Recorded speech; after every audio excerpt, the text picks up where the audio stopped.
From the Southeast Asian capital city of the Philippines, Manila, good morning, good afternoon, if you're over here where I am. Good evening in other parts of the world. This is Ghost to Ghost AM. And I'm Art Bell, filling in for George Norrie, who has the spooky evening off, well-deserved night off. All is well. Maybe. All the ABs are well anyway.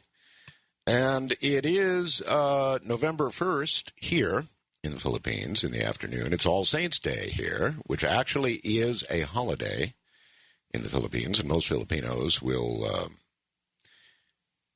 gather food and take it to their dead relatives, visit their graves. In fact, I picked up something I thought you'd be interested in from Yahoo Philippines this morning. I read the local news every morning. And I'll just read it as it is and see what you think. The demons talk to you.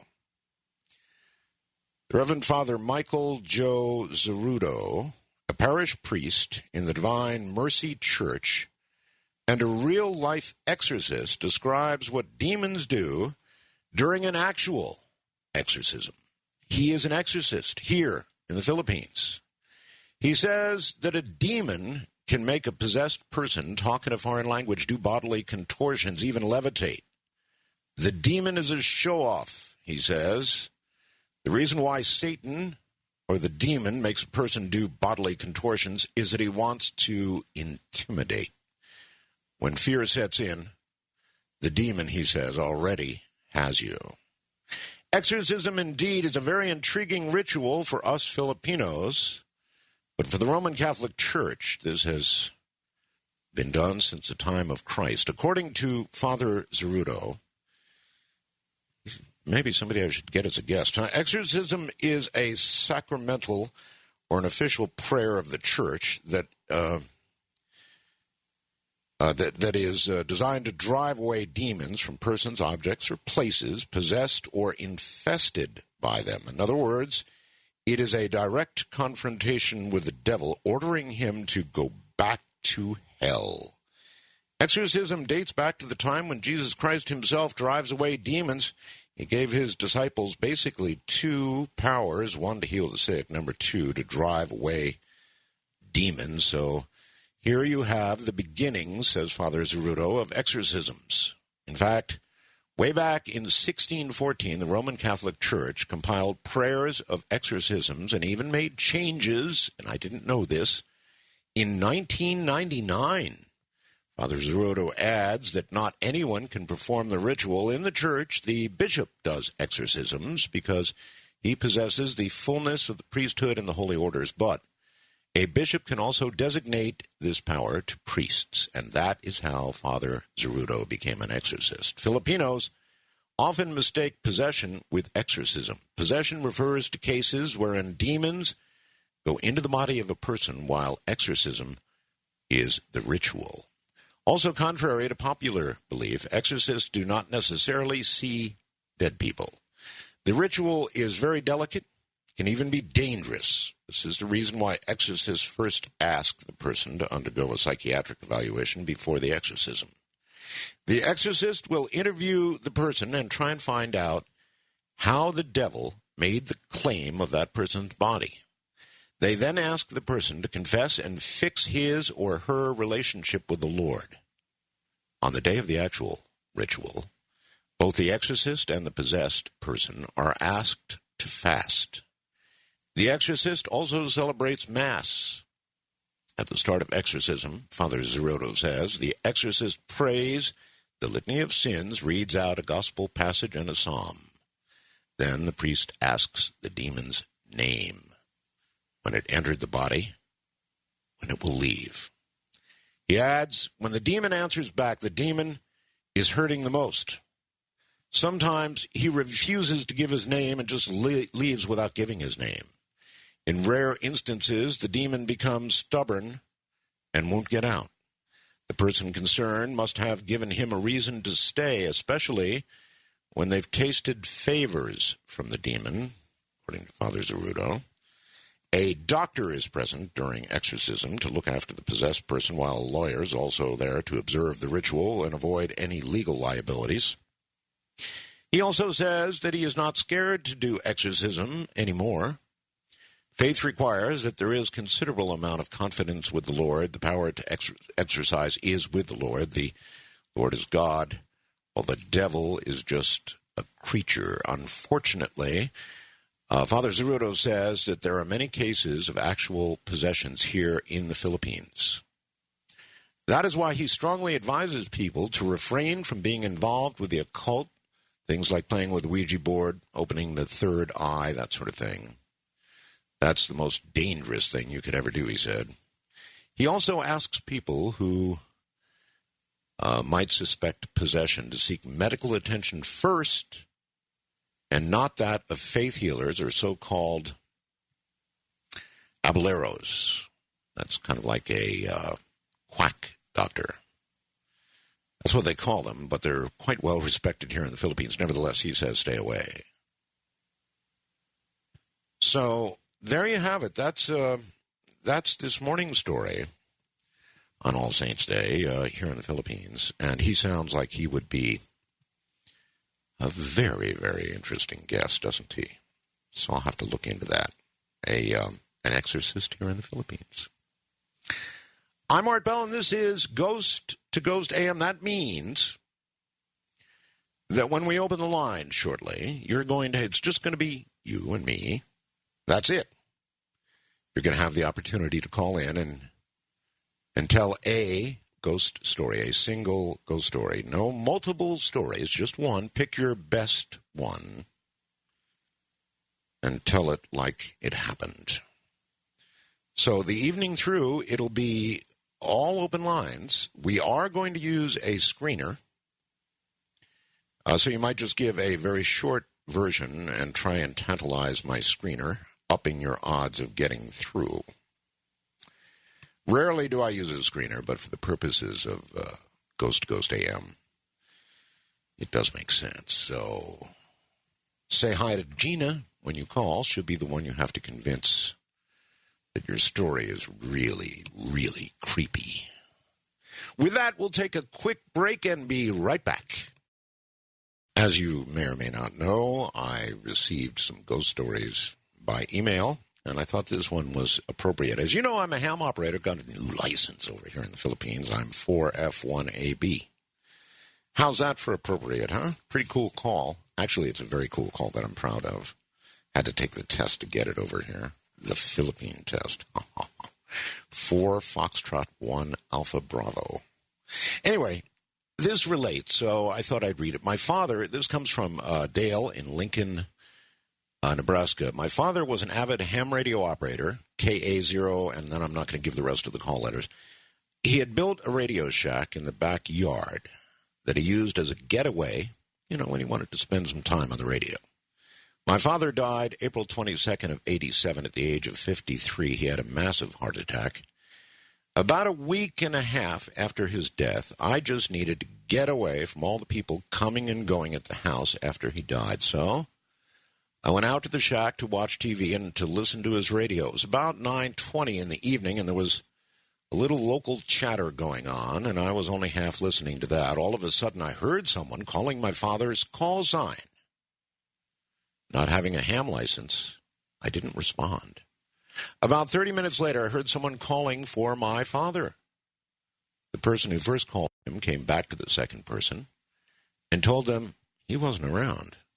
The second person said something about my father had talked to him the night before and said that he'd be around at about this time. First person said my father had talked to him also the night before and said the same thing, knowing that it was wrong. I felt, nevertheless, I needed to let these guys know about my father. I got on the radio and let these guys know my father had died on the 22nd. They talked to me about having talked to my father many times in the last week and how he'd set up times for them to be around. While we were talking, 3 more people came on and told me that my father had talked to them also. After about an hour of talking to all of them, answering their questions and receiving well wishes and condolences, I logged off the radio using my father's call sign for one last time. I guess he loved the radio so much that he needed to stick around for a short time to say his goodbyes. You can imagine that one got me. All right, let me give you a very quick version of the phone numbers to give us your ghost stories, your various ghost stories. And there's no shortage of ghost stories. And that also should tell you something. I mean, it really should tell you something. The fact that there are so many ghost stories, that it just never ends, that we open the lines and they come trooping through, some better than others. Hopefully this is a night full of good ones. But if you've got one you'd like to relate, west of the Rockies, 1-800-618-8255. East of the Rockies, 1-800-825-5033. First-time callers, love you. Area code 818-501-4721. If we really loved you, we'd have a toll-free number for you, too, huh? Wild card line, we have many of those. Area code 818-501-4109. This is old. I hope they haven't changed. And the international line, no matter where you are, and we're on the air all the way out here toward the Pacific to Guam, and most of the way toward Europe. International lines, 1-800-893-0903. Get hold of your international operator, AT&T. Tell her you want. 1-800-893-0903. And I'll sprinkle some of these additional ghost stories that I've got through email, kind of through the show as we go. But for now, let us begin with a wild card line. Good morning. You are on the air. Oh, okay. This is me? Only you know that for certain, but it sounds okay. like you, yes. Okay. Well, I'll try to be as fluid as you were with your story. Art, my story goes back about 20 years ago, and I was spending time with my girlfriend from college, and certainly wasn't allowed to sleep in the same bedroom as hers because her father was very strict, and so I had to sleep on the couch in the living room. Good for her dad. Yeah. And not to mention, her father was an auxiliary cop, and he kept a handgun in his nightstand. So there was always this thing about if he ever catches me in there, he's going to kill me. Literally. Uh-huh. So long he story probably short, would have too. Yeah.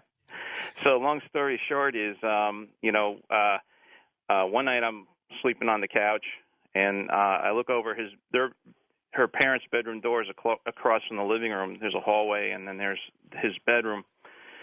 And all of a sudden, I thought I saw her mother getting up in her nightgown to go prepare him breakfast because he got up really early in the morning to go to the city for a job that he had down in the city. And I'm looking at it. I'm trying to make out details of the way she looks, and of her figure, and it was like transparent, so I really couldn't see her, the detail. And I realized that it was a ghost, and I was just staring. I was rubbing my eyes, and I was, shutting my eyes and opening them and everything like this, and this was going on for a couple minutes, and now I'm petrified. I couldn't even move. Yeah, it's come on, eyes, work properly. Yeah, exactly. And so the ghost sensed my presence there, and it actually was sticking his head through their bedroom door. And so that's the reason why I was having a hard time making out the details. And so when he turned around, he saw me, and it was this bearded man with a really funny hat, and he was yelling at me, but there was no sound. And I just you're saying that his head was actually sort of halfway through the solid door. Yeah, and I realized this afterwards. That's what he was doing, because I'll explain that to you in a second. So anyway, I got to the point where I'm laying. I pulled the blankets over my head, and I'm just laying there. I can't stay here. So I ran into my girlfriend's bedroom, even though I knew I can get shot going in there. And I spent well, that tells me how scared you were. I mean, you're risking getting shot rather than looking at whatever that was. Exactly. So I told my girlfriend, and next thing I know, it's like getting close to dawn, and her mother's waking up to prepare her father breakfast as she normally does. And then I knew he was going to be coming out any minute. So he comes out, and he's in the having his breakfast, and all of a sudden I hear him say, "What is he doing in there?" And I'm like, "Oh yeah." And I said, "You got to go out there and tell him what happened." He's gonna kill please, me? I'll hide under the bed. You go. So now he's calling me into the kitchen, and I'm thinking to kill me. And he goes, "John, is it true that you saw a ghost?" And I said, "Yeah." And I was like, "Well, I believe you." And I said, and he started to explain to me that, like, for years he'd be getting dressed, looking in his mirror, and he would see something like in the mirror behind him, and he would turn around and it would disappear, and that this thing was like playing this trick on him for like years and years. So the fact that he, this guy, he's like a macho type, and that he admitted this to me, and it was pretty remarkable. History or no history, had it been me, you'd have been dead. Okay, I'll remember that. All right, listen, thank you very, very much for the first ghost story tonight. Thank you. And take care. It's a good thing there was a history, or he'd probably be dead. He'd be the one to be the ghost. Oh, gosh. All right, wildcard line, without a name, you're a ghost, I guess, until we catch up with you. You're on the air. Hello, Art? Yes, hi. Hi, this is Crystal from San Diego.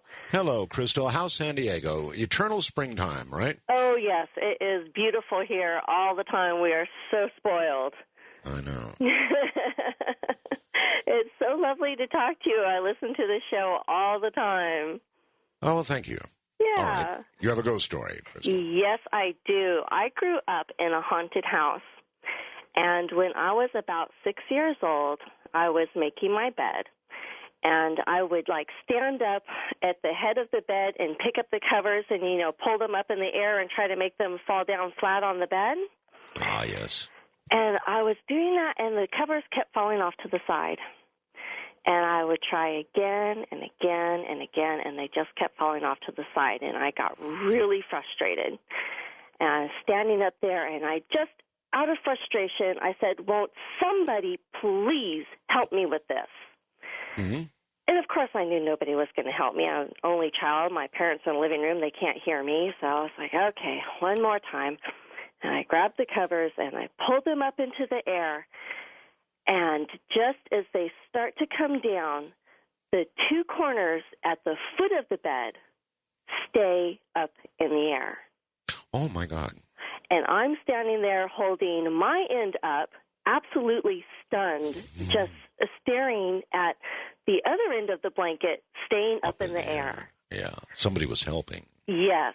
And I stood there for a while, and, the blanket is dished down in the middle of it, sitting on the bed, and I'm just standing there holding my end up, looking at the other end up. And, yeah. So then I was like, oh, okay.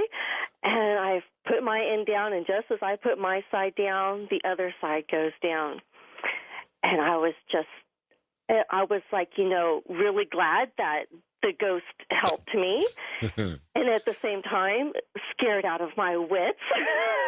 Well, it's one of those careful what you ask for things. Yeah, because I definitely asked for it.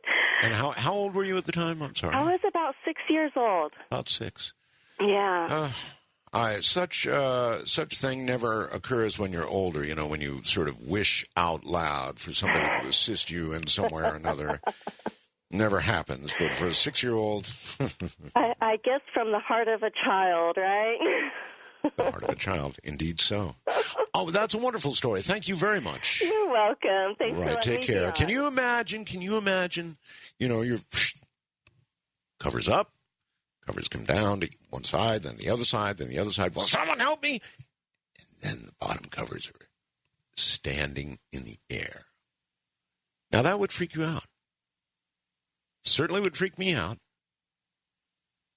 Sometimes I wonder why our children are blessed with more frequent occurrences like this. And sometimes I think, well, it may be because they have not been taught yet that this kind of thing just can't happen. Just doesn't happen. But as they get older and older, everybody says, oh, that's baloney. That kind of stuff can't be. It's not true. But it is true until you're taught it cannot be true. So those are just the first covers from the first stories of a night of ghost stories. It's All Saints Day here, Halloween where you are. This is Ghost to Ghost AM. Indeed, I am here. How appropriate is that bumper music? No need to fear the Reaper. He's all around us, as is the Lord. Giveth and take away, right? We're doing ghost stories tonight. If you have a compelling, scary ghost story, we want to hear you. We want to hear from you. And Gina is our, she's screening the call, so she's the one you've got to convince that you've got something hot. Now, I forgot to remind you that there is indeed a new photograph on coasttocoastam.com of Miss Asia Bell in her Snow White outfit for, we had a party here. Our condominium corporation had a party, and she went to it, and that was her Halloween costume, and she was Snow White. One quick story that came by email, Art. I've been waiting to share my story with you for a lot of years. I grew up in Sacramento, California, and at 12 years old in the late 50s, we lived in one of these old houses built in the 1900s. It was a two-story with many bedrooms.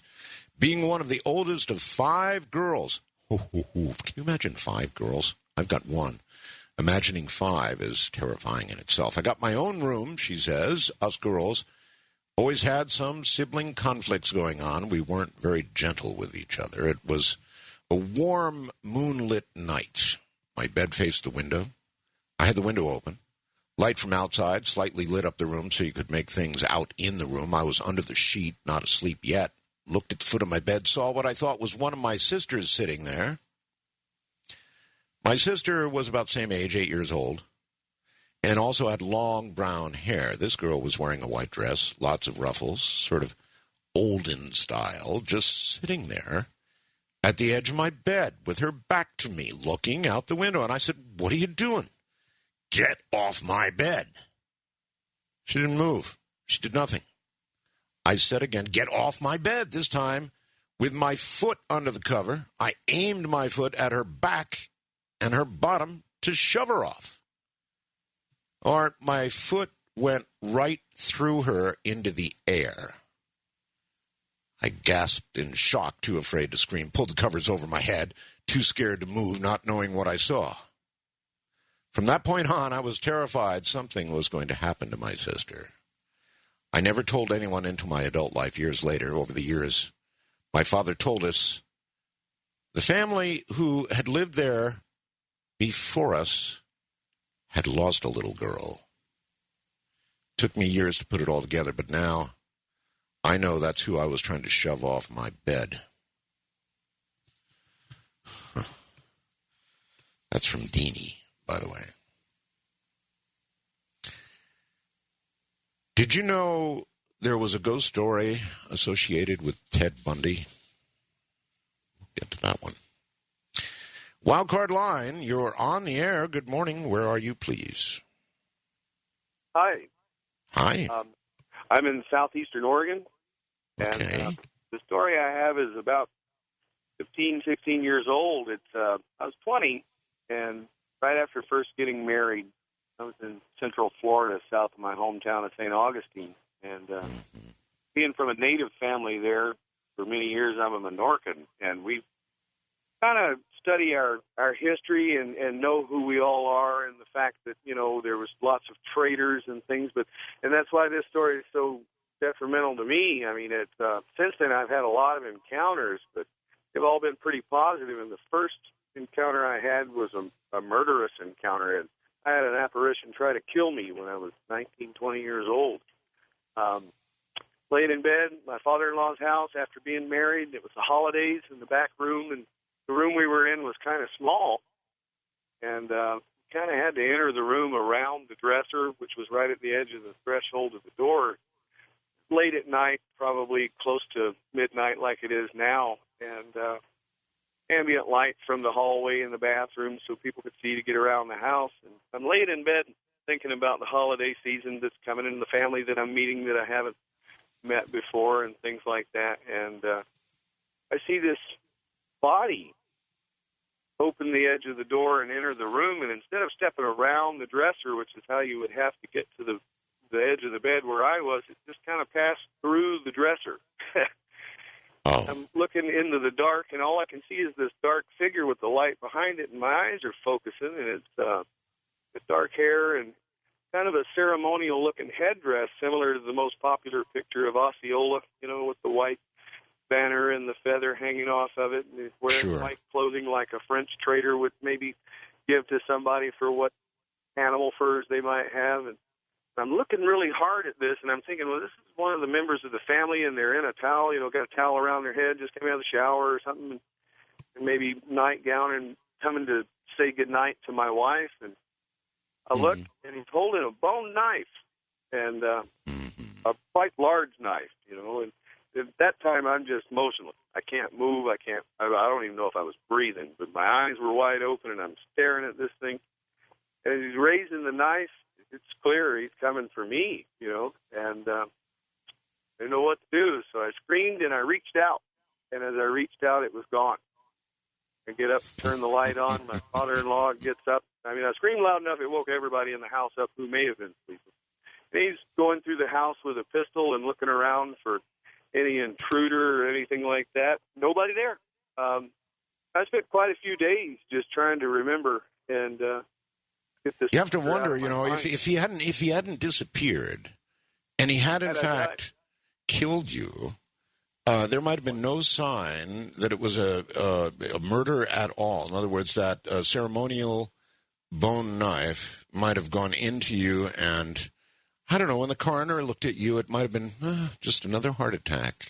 That's exactly what I thought. Years later, I thought, thinking back about that, I did exactly that. I thought, this is kind of like a ceremonial sacrifice. It turns out later that part of Central Florida that I was in was a large hunting ground for the Seminole and Creek Indian tribes, and then later became a reservation for a lot of South Indian tribes that were moved into the tip of Florida.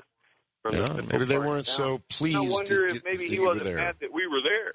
There you go. That's it exactly. And then just one more note. A lot of people die in their sleep, right? Well, how do we know that they weren't killed, or perhaps even scared to death by something like he just described? But, when you're on the slab with a toe tag, that's just another heart attack. So there's no way we can know. And you might not even need the ceremonial knife because you'd be scared to death. Let's go west of the Rockies, I do believe.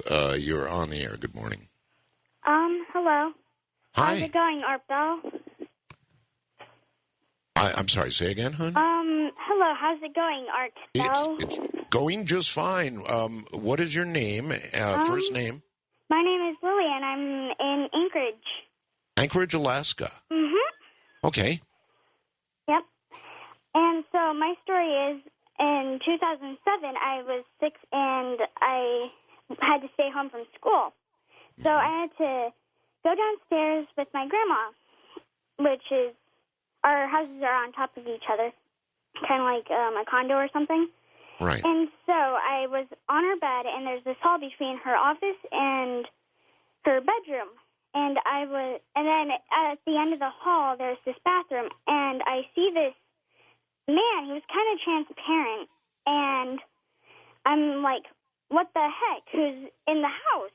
So I'm like, I just come up with the reason, and I saw these really, really old-looking buckle shoes. I'm like, hey, that man's probably dead, and he's a ghost. Because I'm not sure why, but I just thought about it. Well, if he's kind of transparent, that's a big hint right there. Yep. And then the old buckle shoes that he was wearing. Mm-hmm. Yeah, and so I run into my grandma's office where she was, and I told her, and she's like, oh, really? So I'm like, I'm going to tell my mom, and so I did, and, well, things have just been happening ever since. Ever since? Mm-hmm. Yep. Like, one night my mom and my sister kept coming into my room, and I was asleep, and they kept flipping on and off the lights. So once they finally left, the light flipped on unexpectedly, and I thought it was my mom. So I run to her, and I ask her, were you just in my bedroom? And she says, no. And who knows what did that. Boy, I've got to say, for somebody your age, you're pretty brave. Mm-hmm. All right, thank you for the story, and you take care, okay? Okay. Okay, Bye. bye-bye. The young ones. Happens to the young ones. And maybe it doesn't have as much to do with bravery as it does with just acceptance. When you're really young, you just accept a lot of things. I mean, my daughter, who is now 3 years and 5 months. Oh, by the way, you can sure see a good picture of her. And what they did tonight was very interesting. I sent the current photograph, and they put a series of photographs by it that date all the way back to 2007, so you can see her growing up. It's kind of cool. And so that's all on coasttocoastam.com, along with a lot of Halloween-related kind of stuff. But you can see her since she was a baby, you know. They just selected some pictures along the way, and you can literally see her growing up. Really cool. East of the Rockies, top of the... well, no, I'll tell you what. East of the Rockies, hold tight for a moment. We're going to do a break, and then we'll go east of the Rockies. You know, Asia lives in her imagination a lot of the time. It's a really good imagination. In fact, it must be a wonderful world. So if you were to see something like that at a young age, seems to me it would just be a component part of your imagination, or you would interpret it that way. And you might not stop seeing these things until you were taught that you ought not be seeing them. East of the Rockies, let's give it a try now. You're on the air. Hi. Hello. Are you there? Yes. Hey, this is Chris in Massachusetts. Hello. It's an honor and a privilege. How's Massachusetts this morning? It's pretty chilly. Real cold. Yeah, good. Not like that for you, huh? Not like that for me, no. It is beginning, we're in the cooler part of it. It's beginning to cool down a little bit here, but we're still probably about 30, 32 degrees centigrade, something like that. Oh, yeah, it's real cold here. I just wanted to tell you, I was messing around on the computer, and about 2 hours ago I came across, this organization went after some of the information related to the 9/11 stuff, the footage, video, all that stuff. Mm-hmm. And I guess they ended up through the courts or whatever, they received a bunch of this material from the National Institute of Standards and Technology. Right. It's a NIST. I guess it's a collection of 6,500 video clips, and it's just a ton of data. It's actually 924 gigabytes of information. Holy smokes. So right. I guess these different groups are kind of sparsing it out and having people start to look at it and try to go through it and see if they see any strange stuff. So it's so huge. I started looking at it, and I just picked this little clip. It was like a 2 gigabyte clip, and it had probably, I don't know, maybe 100 videos in it. So I just started going through them, and I got to video 147, and I don't know what to say. It starts off this black, it looks like a ghost. There's no other thing to call it. This big black thing shoots up to one of the buildings. It slides along the side of the building, then shoots down at a 45-degree angle, shoots over to the other building, wraps around it, and then shoots down at a 45-degree angle. And holy smokes! And it's government footage. It's I understand. Listen, there were a number of anomalous things like that that were captured during the 9/11 terrorist attack. Some of them involved animals that shouldn't have been there in flight. Some of them involved things like you're describing right now, and odd lights and really strange things. And I guess around really big tragedies like that, these things tend to occur. What have you done with it? Like I said, I literally came across it maybe 40 minutes ago. 40 minutes ago. What you should do is send it to Coast AM. Okay. I think we all want to see it. And I'm not surprised to hear about it, but I certainly appreciate your call and relating that. And please do send it on to the website. That was a really odd time, wasn't it? I, of course, was here on the air with you. And that's how I know there were so many anomalous things that occurred during that time. All right, let's go. Where are we going? Houston, Texas, and John. Hi, John. Hey, Art. How are you doing? Very well indeed. Thank you. My father was classically educated by the Franciscan monks, and as such, he spoke Latin, though he wasn't fluent. He understood it and spoke it. Even years later, when I was in law school, he knew more Latin than I did. He also loved your show, Art, and he would listen almost every night. When I would talk to him, he would often talk about guests and topics from your show. He even had a favorite story that he would tell from his days in the Army when he was in Alaska. But he died on 13 April 1999 from complications following surgery from which he never recovered. Right. The night of his visitation, I left the funeral home and drove about 50 miles back to Houston. And when I got home, I let the dog out on the patio by the pool. And I was looking in the den out the patio window when walking out of the shadows walked a lemur. Now, lemurs are indigenous to Madagascar, and I was at least a couple of miles away from the zoo. But this lemur looked at me. It stopped and looked at me, and its face, while an animal's, looked at me with an acknowledgement as though it were human. It wasn't smiling, but it had a calmness that was oddly reassuring. I just froze. I stood there, and it walked past the window. It continued walking slowly. It never ran. It just walked slowly. The dog, who was still out on the patio, was a Great Pyrenees. Never barked. It never looked at it or anything.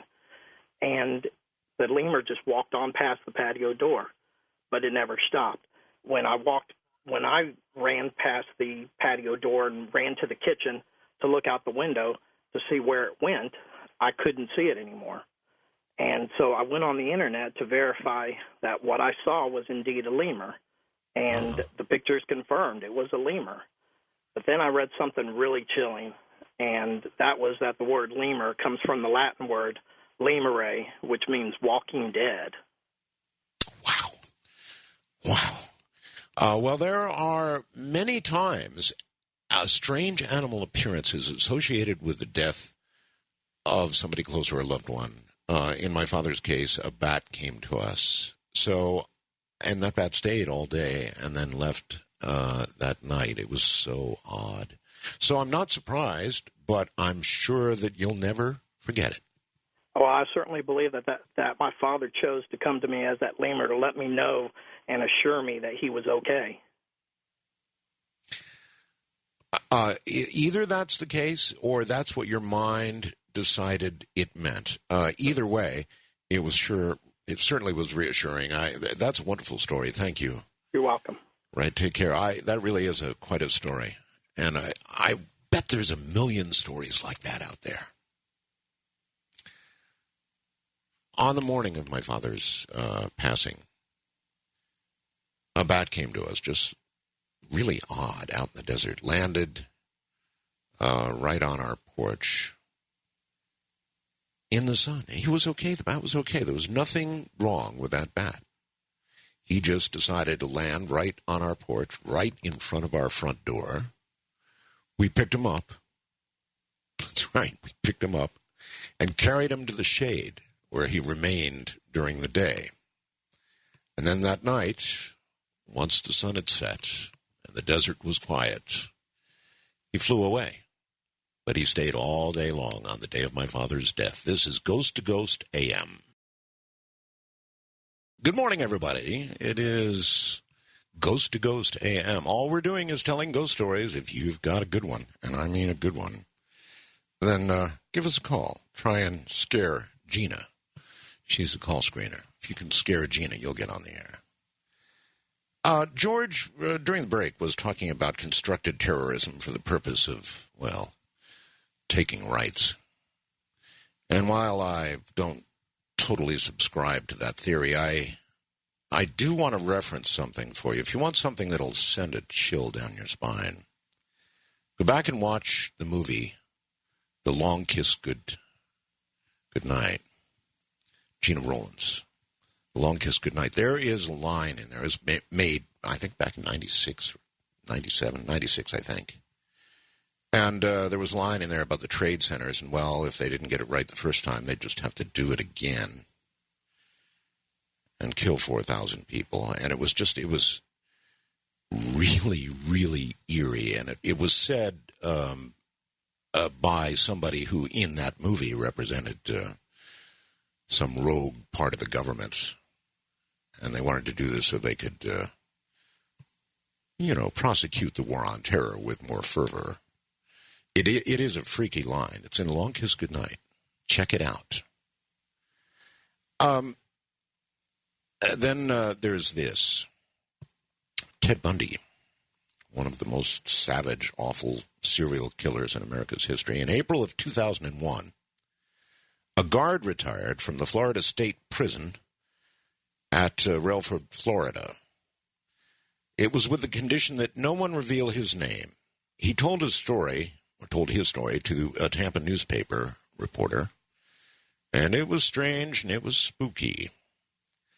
It's all about the ghost of Ted Bundy sitting in the electric chair.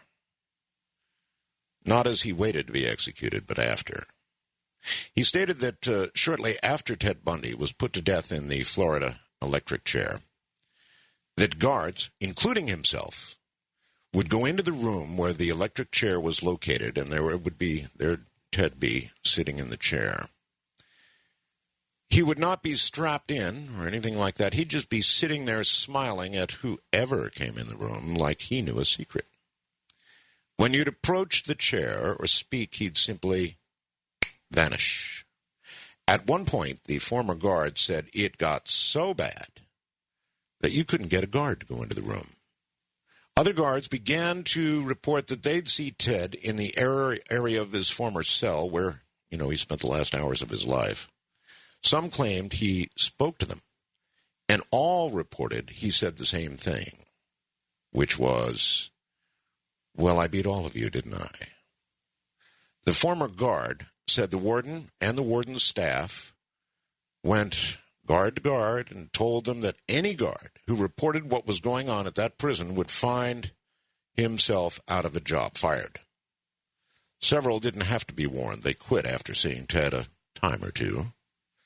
And the former guard said Ted was not the only ghost at Stark haunting the prison.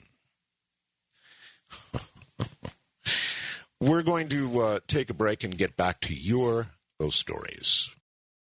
Just a couple of fast items. Speaking of languages, I just got a fast blast asking about my daughter Asia and what she's learning language-wise. And the answer is she's learning 4 languages. It's really something in the house because it comes out in a big mixture. She's learning a Bisaya, which is my wife's language, from Mindanao. She's learning Ilongo because we have a Yaya who is Ilongo, and so she teaches her Ilongo. And she's learning, of course, Tagalog, and then she's learning English. So 4 languages. And we read an interesting article recently which said that children, very young children like Asia, can be exposed to multiple languages when they're infants. And that by the time they become 5 or 6, this was a very recent study, they begin in their brain to separate the languages and are able to speak all of them. So right now, it's kind of interesting because it sort of comes out in a great mixture of different languages. He's learning them all. And then one more item. This is from the news, and I'm breaking a long tradition by reading this to you, but it's the Associated Press current 5-minute summary of the news, and it's impossible for me not to relate this to you. And you might want to get up on the Internet and download the full article, which I have not yet done. But here it is. There's a study from England this morning. The headline is Alcohol More Lethal Than Heroin or Cocaine. From London, the Associated Press. Alcohol is more dangerous than illegal drugs like heroin and crack cocaine, according to a new study. British experts evaluated substances including alcohol, cocaine, heroin, ecstasy, and marijuana, ranking them based on how destructive they are to the individual who takes them and to society as a whole. So next time you bend the elbow, think about that a little bit. Alcohol, more dangerous than heroin and crack cocaine and, of course, marijuana. So I don't know. I think the U.S. is moving in the right direction. This drug war has got to eventually end. We legalize alcohol, and it is by far the most dangerous drug. That's something to think about this morning. All right, back to the lines, back to your ghost stories. It is the wild card line, and Evo in San Francisco, who needs to please turn your radio off. Yeah, the radio is off. Okay. Hello, Art. Hi. Hi, I've got a story for you, and it concerns a church ghost story. And in fact, you just had talked about England, and it occurred in London. Oh, okay. So to begin with, I'm not a super psychic person, but every now and then I get these sort of glimpses, these feelings. And in 1994, I was on a tour with the Glee Club that I had been a part of back in Michigan. And when we were on tour, we had some time to do some sightseeing, and we stopped off at this one cathedral, and very beautiful Gothic style. And on the main floor of the cathedral, there I guess you would call them like mausoleums, where they had buried people in the church itself. Mm-hmm. And I was taking some photographs of those mausoleums, and I started to feel something. And if you want, I could tell you more about that later. But I proceeded to go to the second level of the church. Now, this church was really dark inside. I just remember black and brown, just very dark, stained glass windows, but they were small stained glass windows that just let in a little bit of light. And when I was on this second level in the church, they had these rooms, and I decided to go into this one room, and there was some people that were exiting the room, and I went in, and it was just myself in the room, and there was like a pew where you could kneel down and pray, and there was a very small stained glass window off to one side, just letting in a little bit of light, and it's an old cathedral. I don't know how many hundreds of years old, very dusty, kind of smelling, sort of damp, mildew-like. And I just recall when I was in the room, I could literally hear a voice telling me to get out, just, you need to leave, just get out, go away. It was really strong. Mm-hmm. And it was literally like I could hear a voice telling me to do this.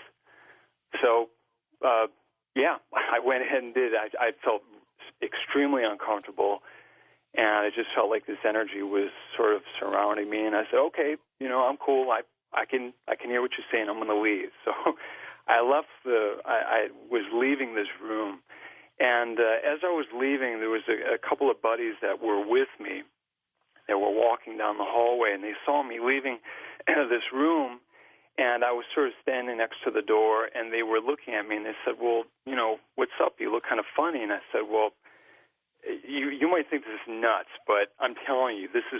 I went in the room, and I could feel these feelings, and something's telling me to get out, so I got out of there." Mm-hmm. And then the next thing I know, they were looking sort of past me, and looking over my shoulder. And then I asked them, I said, well, what are you looking at? And they said, well, why don't you turn around and look? So I turned around, and there was a plaque next to the door. And I don't recall what year that it happened in. It was probably a couple hundred years ago. But the plaque on the door had stated that in such and such a year, someone was beheaded in that room. Well, okay. You know what? I absolutely believe you, and here's why. We just did a show on AVP, electronic voice phenomena, and through the years, I don't know how many times, some voice, I guess a ghost, has told them to get the hell out. So that you would feel that, or feel that some entity was telling you to get out, is not a surprise. It's a frequent message that comes from the other side, if you will. If that's where it is, the other side, whatever it is. It doesn't want you there. And if it doesn't want you there and you feel that, you had best get the hell out. Let's go to Texas and Agnes. Agnes, hi. Hello, Art. It's wonderful to speak with you. You don't know how many years I've listened to you. I try not to think about it. Yeah, I know. I feel the same way, but I have to tell the truth. Years ago, my husband had passed away, and before he died, he told me, I just got two quick things. Before he died, he told me to watch out for black butterflies. And I don't think I've ever seen a black butterfly. Black butterflies down here in Texas. And in the mornings, and even today, I'll be somewhere, it doesn't make any difference where it's at, and more times than not, I will see a black butterfly. Also, there was a smashed image of a face in the window, which that scared the heck out of me. And if anybody can help me understand what that was about, it was right there in the bedroom window, and it was like a smashed face, like, I don't know if that was him, trying to, tell me that he was, visiting or what, but I'd appreciate some guidance. And also, after he had passed, I took care of an elderly man in his 80s, retired colonel, and for some reason, he would get in a bad mood, and his voice would change, and he'd start blaspheming and saying all kinds of horrible things. And I had a friend over one day, and I got so frustrated. Here he was breaking the dishes, I made lunch and everything. Right. And so finally it occurred to my friend and myself that, he might have been possessed. So I knew that I had seen something on a program where there was a passage out of the Bible used, and I went through, and he grabbed the camera, one of those instant developing, cameras that pushes out the film. Right, Polaroids. And, yeah. Anyway, so I'm there going through this, and I keep repeating this to the old man. And as I'm doing this, the gentleman at the house, he's taking in these numerous pictures, and you could actually see when the pictures developed that there was a mist. It was a grayish-white mist and an outline of a man in a hat with a cape. And as I was saying this more and more, this chant over and over again, this mist went into the floor and actually disappeared. The old man fell asleep, and I never had a problem with him again after that. So Do you still have one of those photographs? Yeah, I sure do. We would love to get a copy, so please send it off to Coast AM, particularly if it's a Polaroid. Those were virtually impossible to fake. Not so anymore. Of course, now we have Photoshop, and, oh gosh, people can do just about anything with photographs. But a Polaroid? in the sense of, hey, I've got proof, Polaroids were the gold standard. Long now gone, of course. California, Brian, hello. Hi, Art. Hi. Thanks for taking my call. Mm-hmm. Okay, my ghost story happened about 15 years ago. I was in my living room, and I was raised Seventh-day Adventist. My parents were very heavy religious people, and basically what happened is I was sitting in my living room, all the lights are on, and I'm talking with my friend on the phone, and I was kind of in a transitional period right now where I was kind of growing out of the religious aspects and kind of questioning everything, and I would always kind of pray, like, let there give me a sign that there is something past this life and that there is something. And I was sitting on the phone, and there was like this little dot. It started off like a gray matter kind of in the corner of my vision, and I thought it was something wrong with my eyes. So for a long time, I kept trying to wipe them. I put water in them, and I came back to talk on the phone, and it was still there, but it was in the corner. Right. And as I gained, like, it started to freak me out, it started to get bigger. And I didn't know how to take it, so I was telling the person on the phone, like, hey, man, this, like, thing's growing in the corner of my vision, I can't stop it. And as I got more afraid of it, it became bigger and bigger. And as I looked at it, it began to materialize into what I could barely tell was a face. And wow. As the fear continually grew,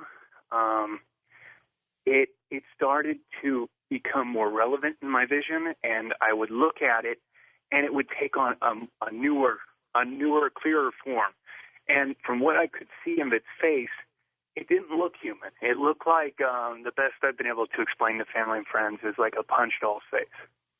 And it freaked me out because I couldn't tell what it was, but I was like, is this real? What's going on?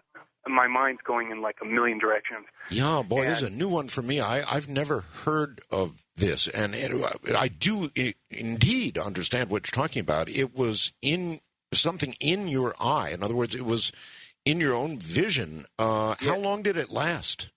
This is what's creepy. It lasted for, I lost count of time, but it couldn't have been more than a couple of minutes. It took about 10 minutes overall, but 2 minutes to materialize into something that I don't know if I fed it fear and it was able to materialize through it or how it happened, but I've never seen anything since or after this, but at the tip of my experience, I looked at it, and right before I ran out of the room, right through it, it looked like about 4 or 5 feet tall, and this is the thing I battled with, is it went around the corner, and it was holding onto it, smiling at me. So I tried to think about what the heck was this thing, and it was either taunting me, messing with me, or doing something. And well, remember, you ask and ye shall receive. You asked for a sign, right? Right. And I absolutely got something. But I would think if it was something of God, it would have been something that would have been less frightening. This was definitely apparition of really Mary or something like that. But what you got was not necessarily from our Lord. No. And that's the thing, is it got weirder because I woke up my mother, I told her the situation, and she's like, oh, well, did you bring a demon into the house? And I'm like, I have no idea. I'm like, so I go to sleep, and I've got every light on in the house, and my parents' door is wide open, and I fall asleep. I wake up in my dream. I'm in my house, exactly where I slept. I got up, walked to my front door, and it kind of goes straight, and then there's like a hallway in the living room I was in. Well, very outside, quickly, we're out of time here. Oh, no problem. There was like an abyss outside, and I saw what looked like a Pope's hat going by, but it was something screaming for me to come outside. And my parents came and fell on their knees and were like, what did you bring to our house? And I woke up. Oh, man, what a story. This is Ghost to Ghost AM. You can kind of feel it in the air, can't you? A more crisp crackling of the air on a night like this, Halloween. Yeah, it is there. It really is. This came in the email. When I was 8 years old, I lived in a small home in Terre Haute, Indiana. Woke up one morning about 3 a.m. to see an apparition of a military soldier standing right in front of my bed. The supposed ghost was in full military gear as if he was ready for war. It looked at me and said, "What the hell are you doing by my bed?" I looked down to my right side and saw a military-style bunk on my bedroom floor. I looked back at the spirit, and it vanished. 12 years later, I joined the Air Force. As I went through the years, I found myself on a training mission in Fort Dix, New Jersey.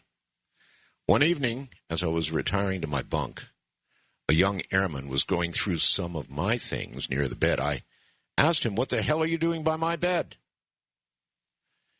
And now I wonder, could that ghost have been me at a future time? Thank you, Ryan from Indiana. That's kind of an interesting thing to contemplate, isn't it? That you, in effect, haunted yourself. All right, onward we go. Corpus Christi, Texas brings Joseph. Hi, Joseph. How are you this morning? Oh, I'm doing quite well. I've been a big fan of yours since I was 10 years old, and I've been listening to your show ever since. How old are you now? Well, I don't want to know. 20, Never mind. I'm 27 right now. 27. Okay. And so I'll let you know a scary story that I have experienced when I was 10.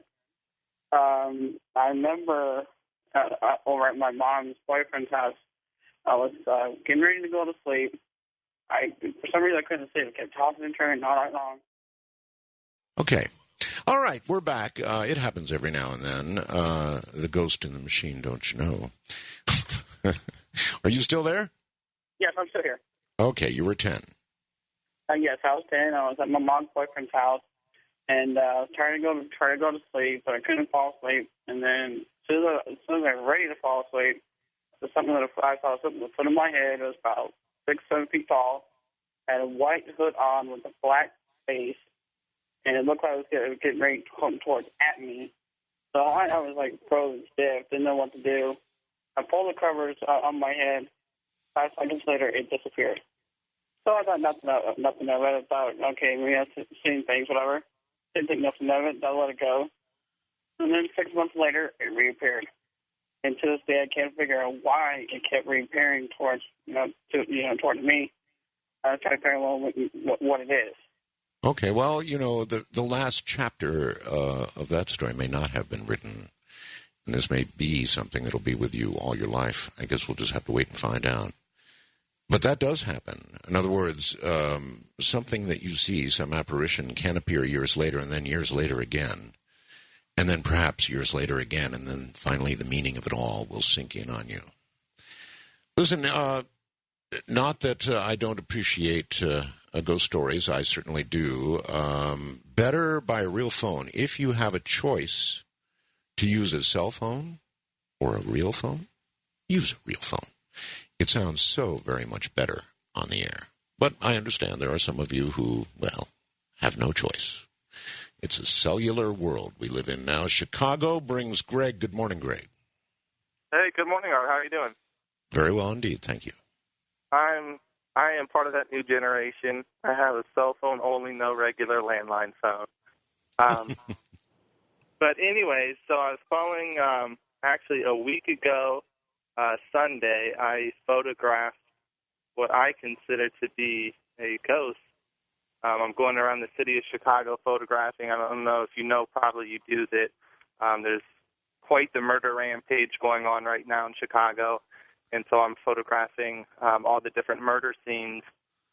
And I photographed one a week ago in using a photograph from the newspaper to identify the exact location. I'm going back to these locations. And where the blood is on the sidewalk in the newspaper photograph, I went back and photographed it. And right above that exact same spot is this really weird, ghostly, sparkly image thing. And I'm not using, you talked about Photoshop and all that stuff earlier. I'm using, negative film. I'm processing all my own stuff in the darkroom. All right. So it's really strange. At how many of these scenes have you photographed something anomalous? So far, I've only photographed 3. Like I said, I just started doing this last week. This was the very first one that I photographed. I've developed all 3 of them. This is the only one that has anything in it so far. But it is eerie that it's the very first one that I did. Well, listen, number one, I'm not surprised. And number two, advice to you, as I've given the others, please, if you get a good photograph, something really hot, send it off to coasttocoastam.com. Yeah, of course I will. All right, thank you very much. That's kind of a strange hobby, isn't it? Live in a violent city, sort of making note of where the murders have occurred and going to take photographs of it all. Oh, boy, that's strange. But I do understand, because hauntings tend to occur around the scene of violent death. It's always been true. And it does cause one to wonder why that would be. And I guess one of the answers would be that it is such a shock to the victim to be killed that for some reason there is more likely to be a haunting. There's more likely to be a person who has not yet moved on. Colorado brings Scott. Welcome to the show, Scott. Welcome down, hop on, Art Bill. How are you? Just very well, sir. Thank you. Good. You make me jealous being over there in the Philippines. I wish I was over there right now. I was wondering if somebody threw some pancita on your dish up there when you had that outage. It happens every now and then. As I said, the ghost in the machine, who knows? We're going from one side of the world to the other. It's a pretty long haul. Well, if you don't have a UPS backup, you might have some power fluctuations, too, over there. You never can tell.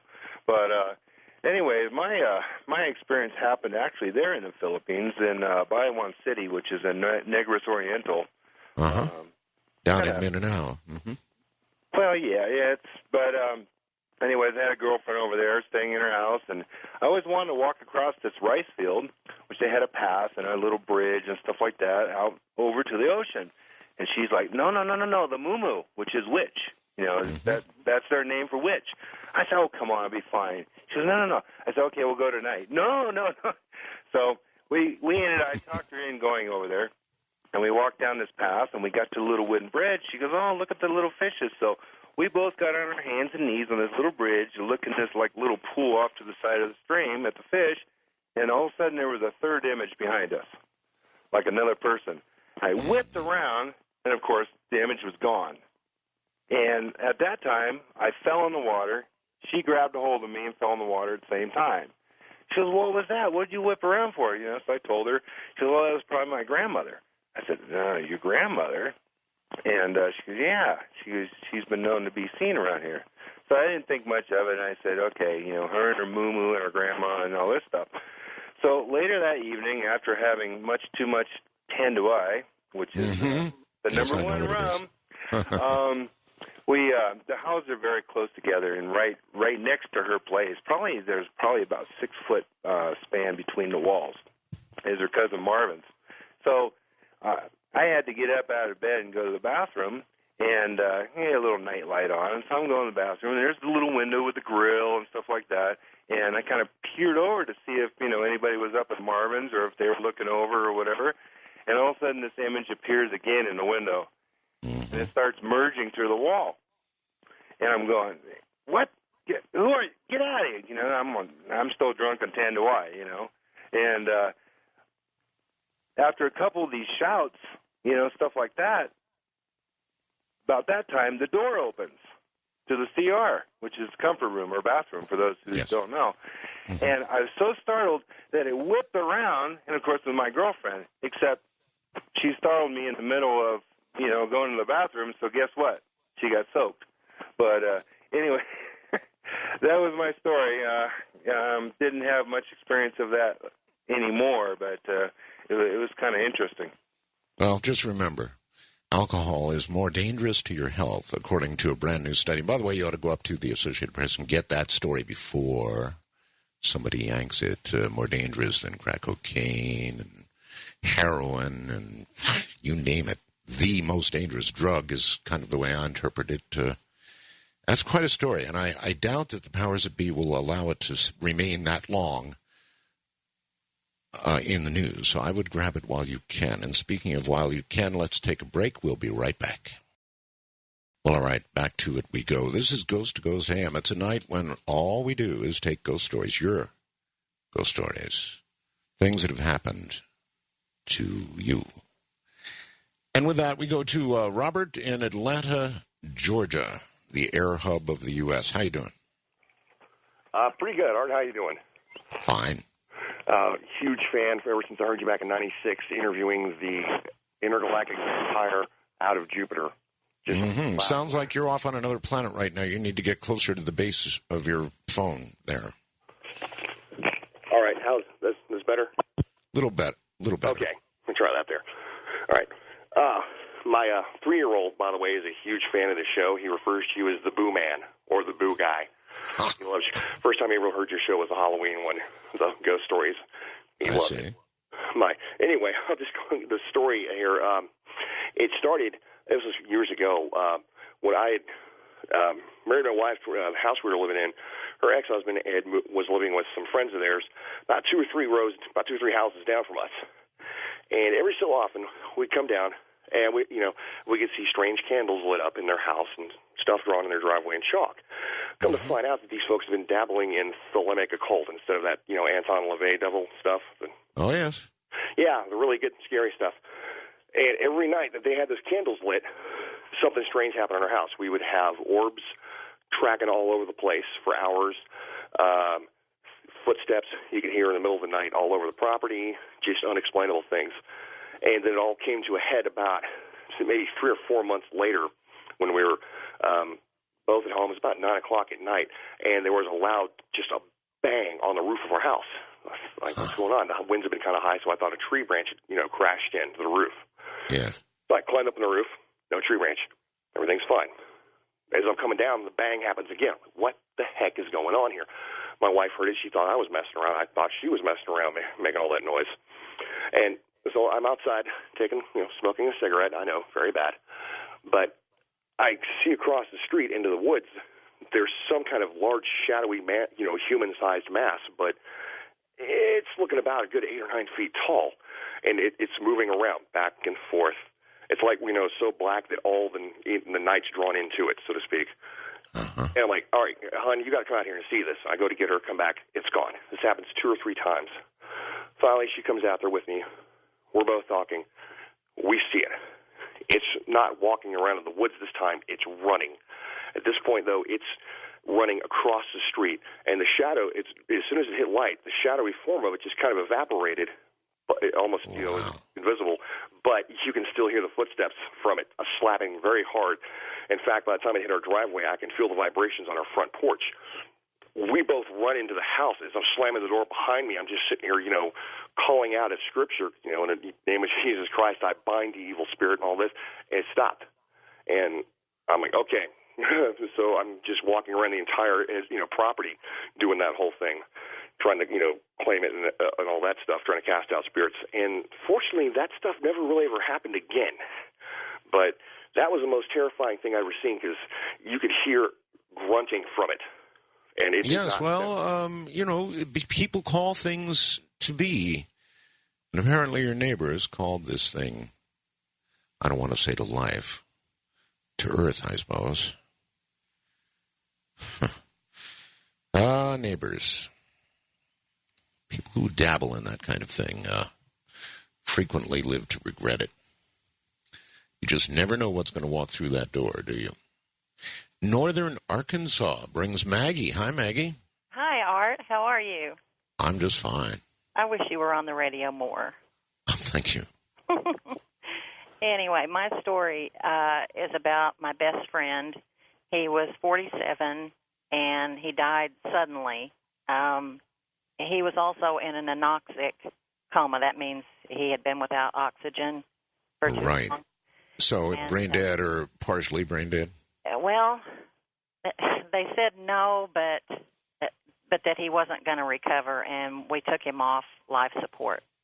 I see. A few months after his death, I started dating a man who I thought was very nice, and I started being inundated with really weird dreams And I could, when I was awake, I could hear my best friend who had died that December right after Christmas. I could hear him say, "You better be careful, Mag. He's just like your ex." And you heard him in what manner? You heard him from in your my sleep? ear, just like I hear you in my ear, and it was so clear. It was like he was standing there talking to me, and I heard it several times. And I thought, and I had all these weird dreams too about things that the man I was dating was doing. And I thought, well, how do you how do you sit somebody down and say, well, my dead best friend told me? But I did. We were sitting at the dining table, and I was trying to explain this, and ask him some questions. And I had this yellow lab, and they're very happy, jolly dogs that just don't bark a whole lot. Sure. And the man's looking at me like I've lost my mind, or I'm just trying to bluff him or something, and he's just kind of shaking his head. And my dog looks up at nothing and starts barking. Mm-hmm. And this dog never barks. And was that enough for him? Yes. It was great. I looked at the dog and I said, "It's okay, Sonny. It's just your Uncle Perry." Uh-huh. And ultimately, everything that my deceased best friend had told me was true. And he just, I think he felt the need to protect me and to continue trying to run my life even after he had died. But it was all very, very strange. At any rate, I guess that was the end of the boyfriend. Uh-huh. Packed up and left. All right. Excellent story. Thank you very much. Dogs, are like little children. They can see what others insist is not there. The whole concept of ghosts is something that you can, well, if you want to, laugh off. But it's really not a laughing matter, not if you've actually seen one. And this is a night full of people who have seen ghosts or interacted with them. And you should see the lines. I mean, they're all just simply packed. And I hope you'll join them if you've had an experience of some sort or another. I mean, a direct experience with a ghost. Then we want your story. But we do have a screener. Her name is Gina. She's a nice gal. And all you've got to do is convince her that it's a good story, sort of a little version of what it is you intend to tell, and she'll get you right through and on the air, and we'll talk to you about it. You just can't listen to 4 hours of these ghost stories without beginning to conclude that, well, there is something going on.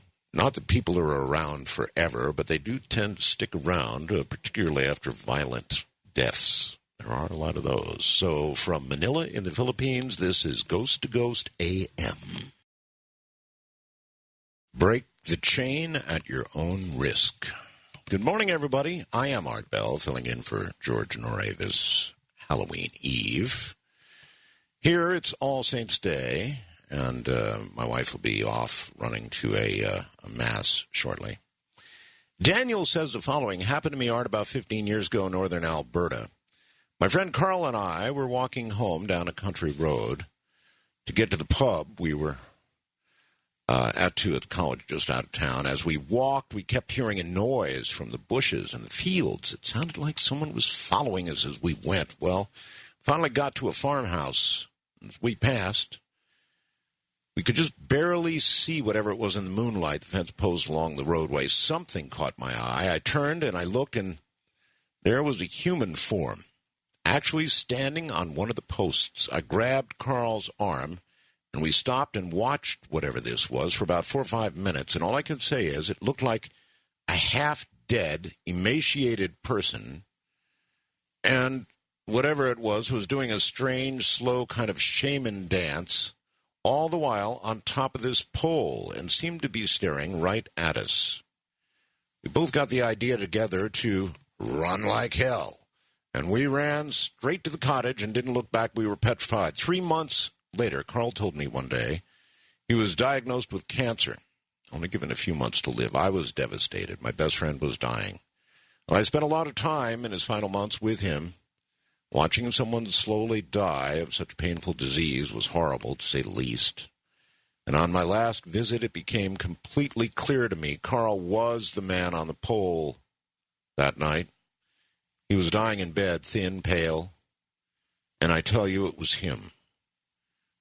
It was him we both saw that night on the pole dancing that strange shaman's dance. And again, that was from Daniel. In a moment, back to you.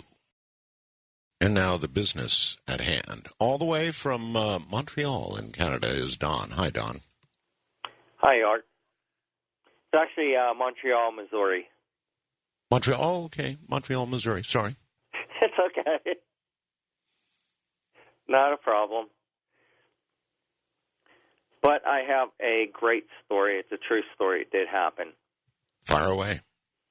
Okay, back in, what was it, about 1980 to 81, right in there, my stepsister was divorced. Her ex-husband passed away. Well, I was pretty close to him because I used to go to the bar and pick up six-packs for him and all that because he was actually diagnosed with cancer, and it was literally eating him alive.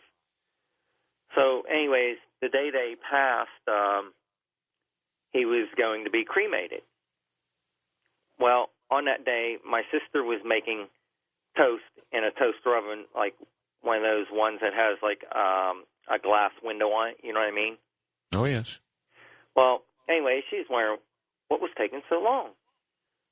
So as she started to walk over towards it, the glass blew out. I mean, literally shattered. It blew out. And what's crazy about it is when she got over there, she saw it was unplugged. And to top that off, the time that it shattered was the exact time that he was being cremated. Well, that is weird. A this coincidence? was up in Pennsylvania. Maybe. In Pennsylvania, okay. Well, I don't know. A coincidence? Perhaps. Our brains do attempt to make sense out of the out of chaos. You know, we try and figure out what it is, and so some of it could be that, some of it could be the real thing. Seattle and Sam. Hi, Sam. Hi, Art. How are you? I'm very well, thank you. Good. Well, here's my story. A number of years ago, I got involved in a business venture back east. It was a family involved in the broadcast industry, actually, and I was brought into it by the daughter of the deceased patriarch of the family, who had been a very powerfully regarded individual in his community and had been extraordinarily successful in life, made a fortune. And also, there was a lot of contentiousness in this family, and she had told me that when her father passed away, he had said something to the effect of he hoped everybody would fight over the money that he left, which was to most of us, a huge fortune.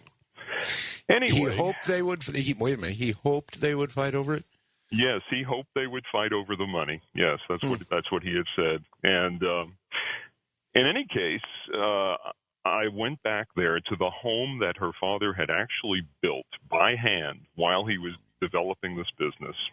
Right. And she told me that she had seen him there in the past 6 or 7 years since he had passed away. She had seen him there on numerous occasions, sitting on the front porch in a chair, wandering through the house. And turned out that her father had a propensity to hide money, bearer bonds, all sorts of very valuable things. He would just stuff money in a wall, and so on one occasion, she took me down to the basement of the house where there was a safe that was about half the size of a full-sized refrigerator. And she said, that safe's been locked ever since he passed away. We don't even know what's in there. But again, these people had so much money that if there had been $1 million in there, well, it would be nice to have another one. That was about it. And we weren't looking for money. We were looking for paperwork that would substantiate some things we needed to know about. So In this basement where the safe was, she said to me at that time, and I tried to open the safe and made sure the door was solidly locked, the handle was locked. I spun the tumblers to make sure that they weren't frozen and assured that the safe was locked solid. I basically said, well, okay, maybe a locksmith can open this thing up. And then she said to me, look at this right over here. And she took me about 10 feet away from the safe to a little cubby hole in the wall and a sort of open closet without a door. And she said, right here, up in the ceiling, I found $10,000 that he had hidden, stuffed up in the ceiling. So at that point, because I've had some experience with the paranormal, I just said out loud, say, listen, if you're still here, you're on the other side now. You should know that, this isn't what life's about. You shouldn't want this contentiousness and divisiveness to be going on here. You should want people to have a good life and, go on to wherever it is you're going to go on to. All right. And I walked out of the closet with her, and she went off into a separate area of the basement, another room, and I decided I'm going to take some pictures of this safe, and, maybe I'll call up a company and see what it would take to get it open, because it might have the paperwork we're looking for. Well, as I went to take the photographs, and I was looking at the digital viewfinder in the back of my camera, I noticed that there was something strange about the safe, and I put the camera down and went over to the safe a little closer, and I said, oh, my God, the door is open now. Wow. And the door was open. The door that had been solidly locked, couldn't move it, was now open. Now, here's the catch, Art. The door was open, but the great big thick steel bolts that stick out of the door mechanism and go into the whole frame of the safe were still in the closed position. You couldn't close the door if you wanted to. I understand. Wow. So it was as if the steel bolts had moved right through the steel wall of the safe. Oh, I understand. I can't stand it. What was in the safe? Nothing. Absolutely nothing. And you know what? After all was said and done, with this crazy group of folks, I took it as a message from her father, and the message was, hey, buddy, there's nothing here for you either. And he was right. Oh, well, I guess he probably had a pretty good sense of humor. That's interesting and a little cruel. I hope you all fight over it. Then he left lots of bait to ensure that occurred. Yes, well. Alabama, all the way to Alabama. Annie, hi. Hey there, Art. I know you're good with Morse code, and my mother died last February, and I went to her house, and I got her things, especially her little mirror she was so fond of when she was growing up, and I set the mirror in front of the microwave, and I began picking up Morse code over the microwave, so I whipped out my tape recorder real fast. I recorded all I could until my tapes were completely used up, and I still have those, and I wonder if I can send those to you. And I only heard one side of it. And wait, hold on. The microwave was issuing microwave oven, right? Yes, sir. Uh-huh. There was Morse code coming out of the microwave? Definitely dots and dashes. I've studied Morse code. I've been trying to pass my amateur license for years, and now they don't require the code anymore. That's true. However, I do have it on tape. And it was one side of the conversation. It would pause after several sentences and then give somebody time to answer, and I didn't pick up that side of it. I went on the Internet to see if there was any way that anybody else ever came up with a similar story, and I found one person who did. A lady said she was picking up Morse on her microwave, too. Out of curiosity, obviously, if you taped this and you've now studied Morse a little bit, did you decode any of it and figure out what was being said? I did, and it sounded like acronyms and abbreviations, and I couldn't figure it out, but I definitely made out letters and numbers. And there's some of the Morse that's ambiguous because you can run it together so fast you can't tell where they're stopping with one word and starting another one. and it was ambiguous because some of the numbers and letters had very similar sequences, and you didn't know where it was beginning and when it was ending. It was so fast. And I was also my tapes. Yeah, I'm going to send them to you. And in the same house, my mother and I grew up with my grandmother in this same house. And she died in the hospital. I went to a third house and got her mirror that she had in a fourth house in Virginia when she was growing up. She died in the hospital. So, all right. Well, listen, I appreciate it. Morse code from a microwave. Interesting. Yes, I'd enjoy hearing the tapes, particularly if there's anything to be made out from it. Now, one might suggest that, as you know, when a microwave is done, it goes deet, deet, deet, deet, whatever, makes a little noise, right? Well, maybe that thing went crazy. Maybe it really wasn't Morse code, or maybe it was. I don't know. That's intriguing. I've never heard of a code-sending microwave. As I said, you could conclude that perhaps it went nuts and just was issuing random dots and dashes and sounds, or perhaps there's some sort of intelligence behind it, which is really freaky. Wildcard line, Pittsburgh. Joe, you're on the air. Hey, Art, how are you? Quite well, thank you. I just wanted to say happy Halloween to you and all the listeners out there, first of all. Thank you. All right, I want to share my shadow person encounter that I had. This is about 2 or 3 years ago. What happened, I was sleeping, and suddenly I was having a nightmare. And I came out of that nightmare into a state of sleep paralysis. So I know a lot of your listeners know what that is. You know, my body couldn't move. The only thing I couldn't move was my eyes. I could look around the room. That was it. My physical body was still asleep. So when I looked to the left of me, I've heard of them before, but I was undecided if I believe them or not. I don't know. But there was a hooded figure, a shadow person, darker than the night that surrounded it, just absolutely pitch black. Like I never black as you can get. And I just went into an instant state of panic, you know. I mean, I don't know what this thing was.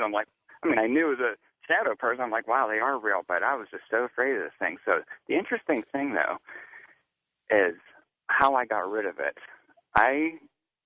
What I did was I wanted to swing my fist through it a couple times, but of course I couldn't because my body was in a state of sleep paralysis. But whenever I thought of swinging my fist through it, I actually saw what I would describe as my astral arms, my astral fist going through the shadow person twice. I took 2 swings at it, and when I swung through it, it got like a static electricity, cold kind of feeling.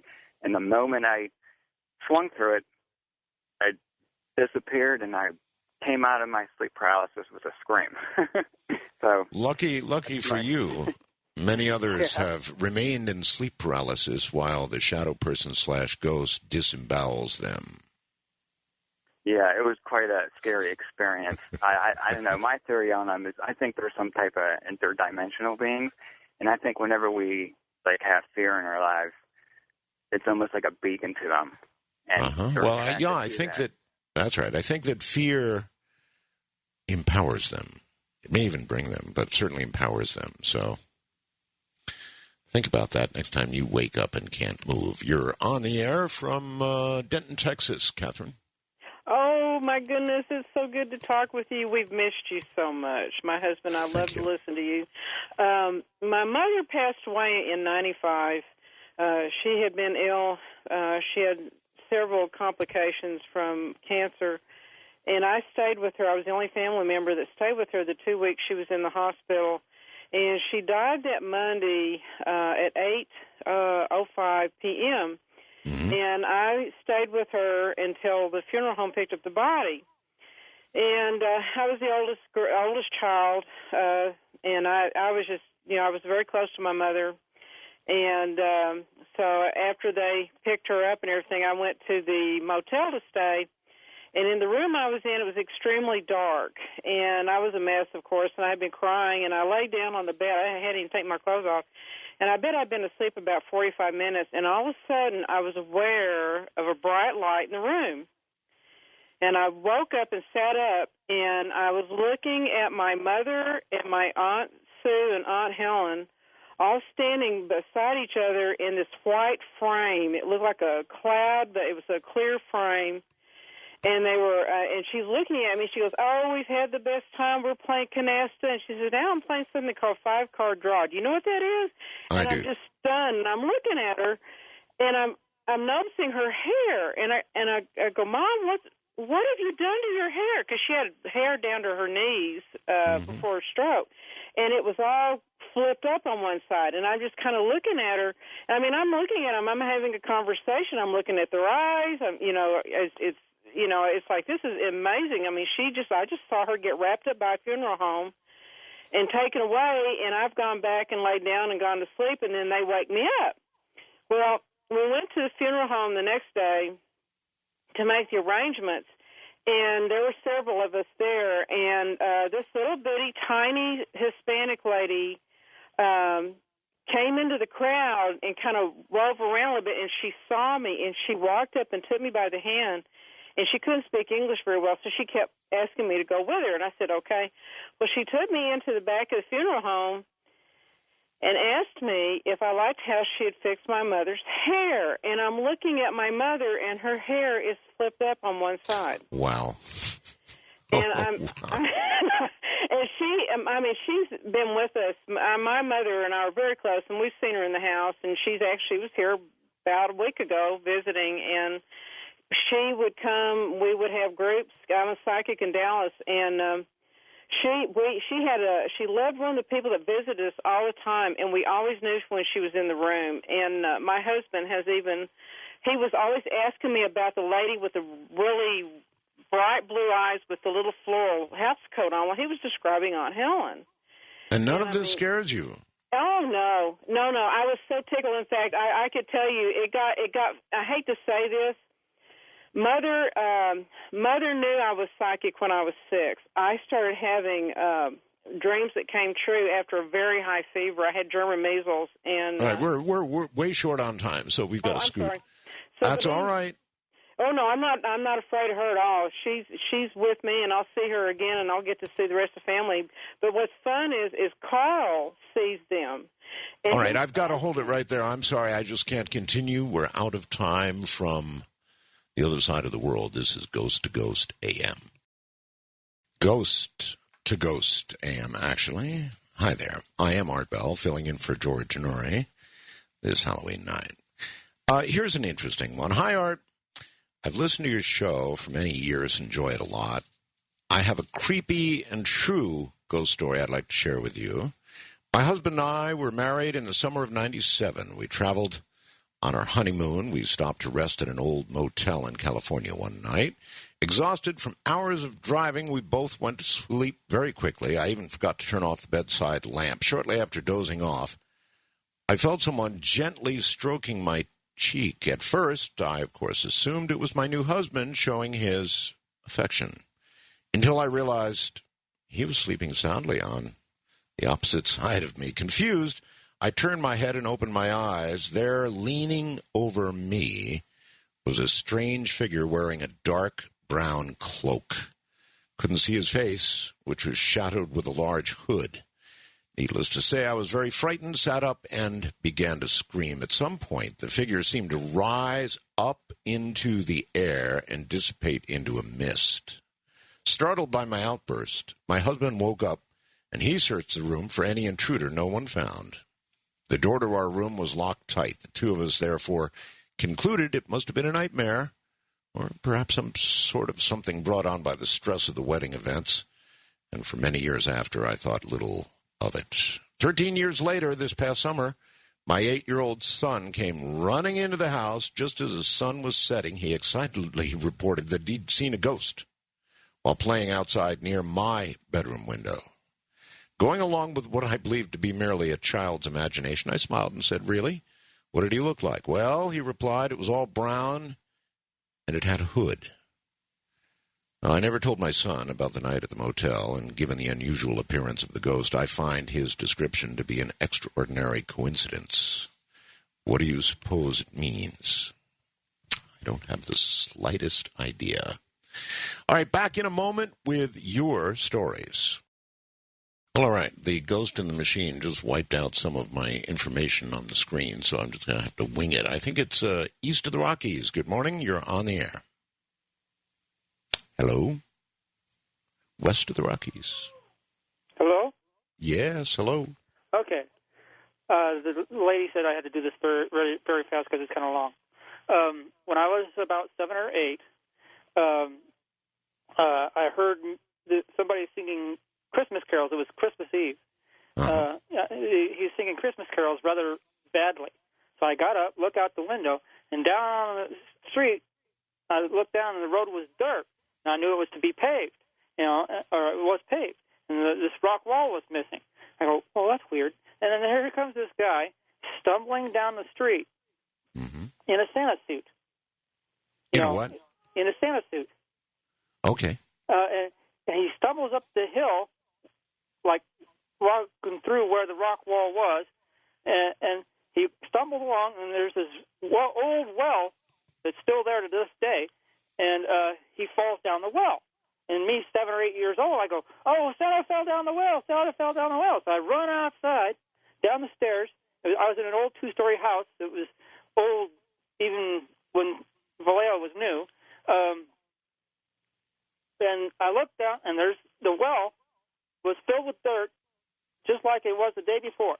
And I look out, and the road's all paved, and rock walls there, And I go, well, maybe I just dreamt it or something. And I go, so I go back upstairs and go to bed. Then, at about 4 o'clock in the morning on Christmas Day, I wake up, and here's this thing floating over my bed. And here's the guy in the Santa suit floating over my bed. And he goes, your presents are here. And 7, 8-year-old kid goes, oh, presents. And I go, great. And I go over, grab my brother, I said, wake him up. I said, Santa said our presents are here. Santa said the presents are here. So we run downstairs, and there's all the presents there. And I go, the presents are here, the presents are here. And we wake up our parents, screaming and hollering about the presents. And my dad comes out, and he says, what are you kids doing? It's 4 o'clock in the morning. And I go, Santa said our presents were here. Santa said our presents were here. And he looks down at the floor, and there's 3 extra presents that he doesn't know where they came from. Really? Yes. And what, pray tell, were in them?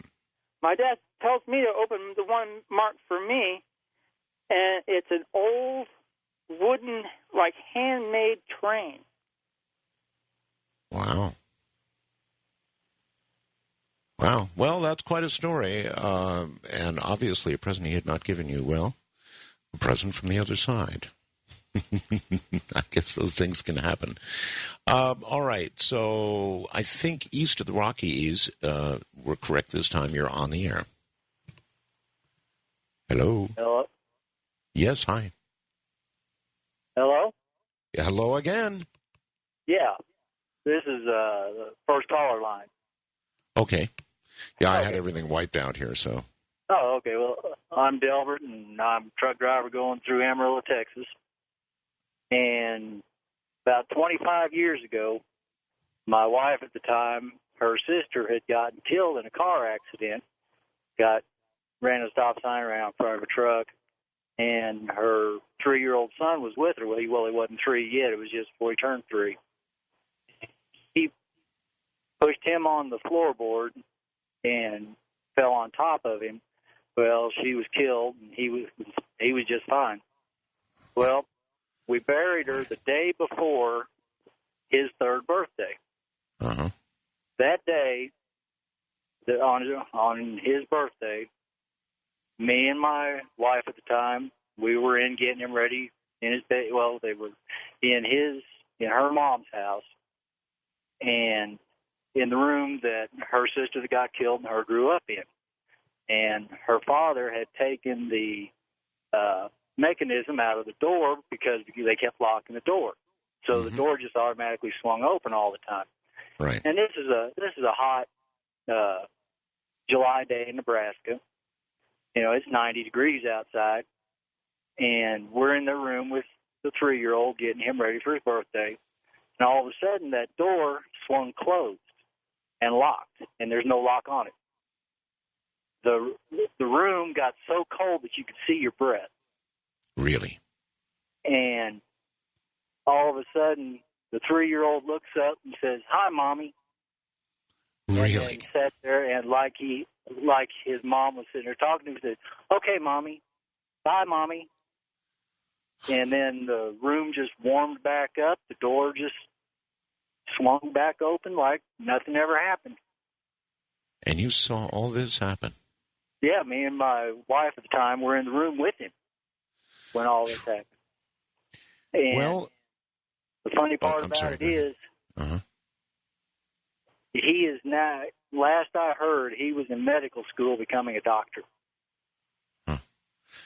Does he remember all of that? I don't think he remembers any of it. I haven't talked to him since her and I got divorced. Well, I'm not surprised, particularly about the conditions you described. There is, for some reason, severe temperature drops are associated with spirits, and I firmly believe that. Witness the story I told you all yesterday. I firmly believe that. Okay, let's see. Where are we going? I think this might be the international line. You're on the air. Hello. East of the Rockies. Okay. Hello? East of the Rockies. Hello. Can you hear me, Art? I hear you, yes. Hi, Art. One thing I'd like to say before I start is the spirits are alive in Texas this Halloween. I'm sure they are. Well, I've heard so many stories coming into your lines tonight that have been from Texas. It just kind of makes my heart a little proud. But I'm from Dallas, Texas, and I live with my grandparents in an old house. It's always been theirs, and there's no, like, Indian burial grounds or anything going on, you know. And I had come down one night, actually, after I had gotten home from work, and I'd stayed up late on my computer. And I came downstairs to go and get a roast beef sandwich out of the refrigerator.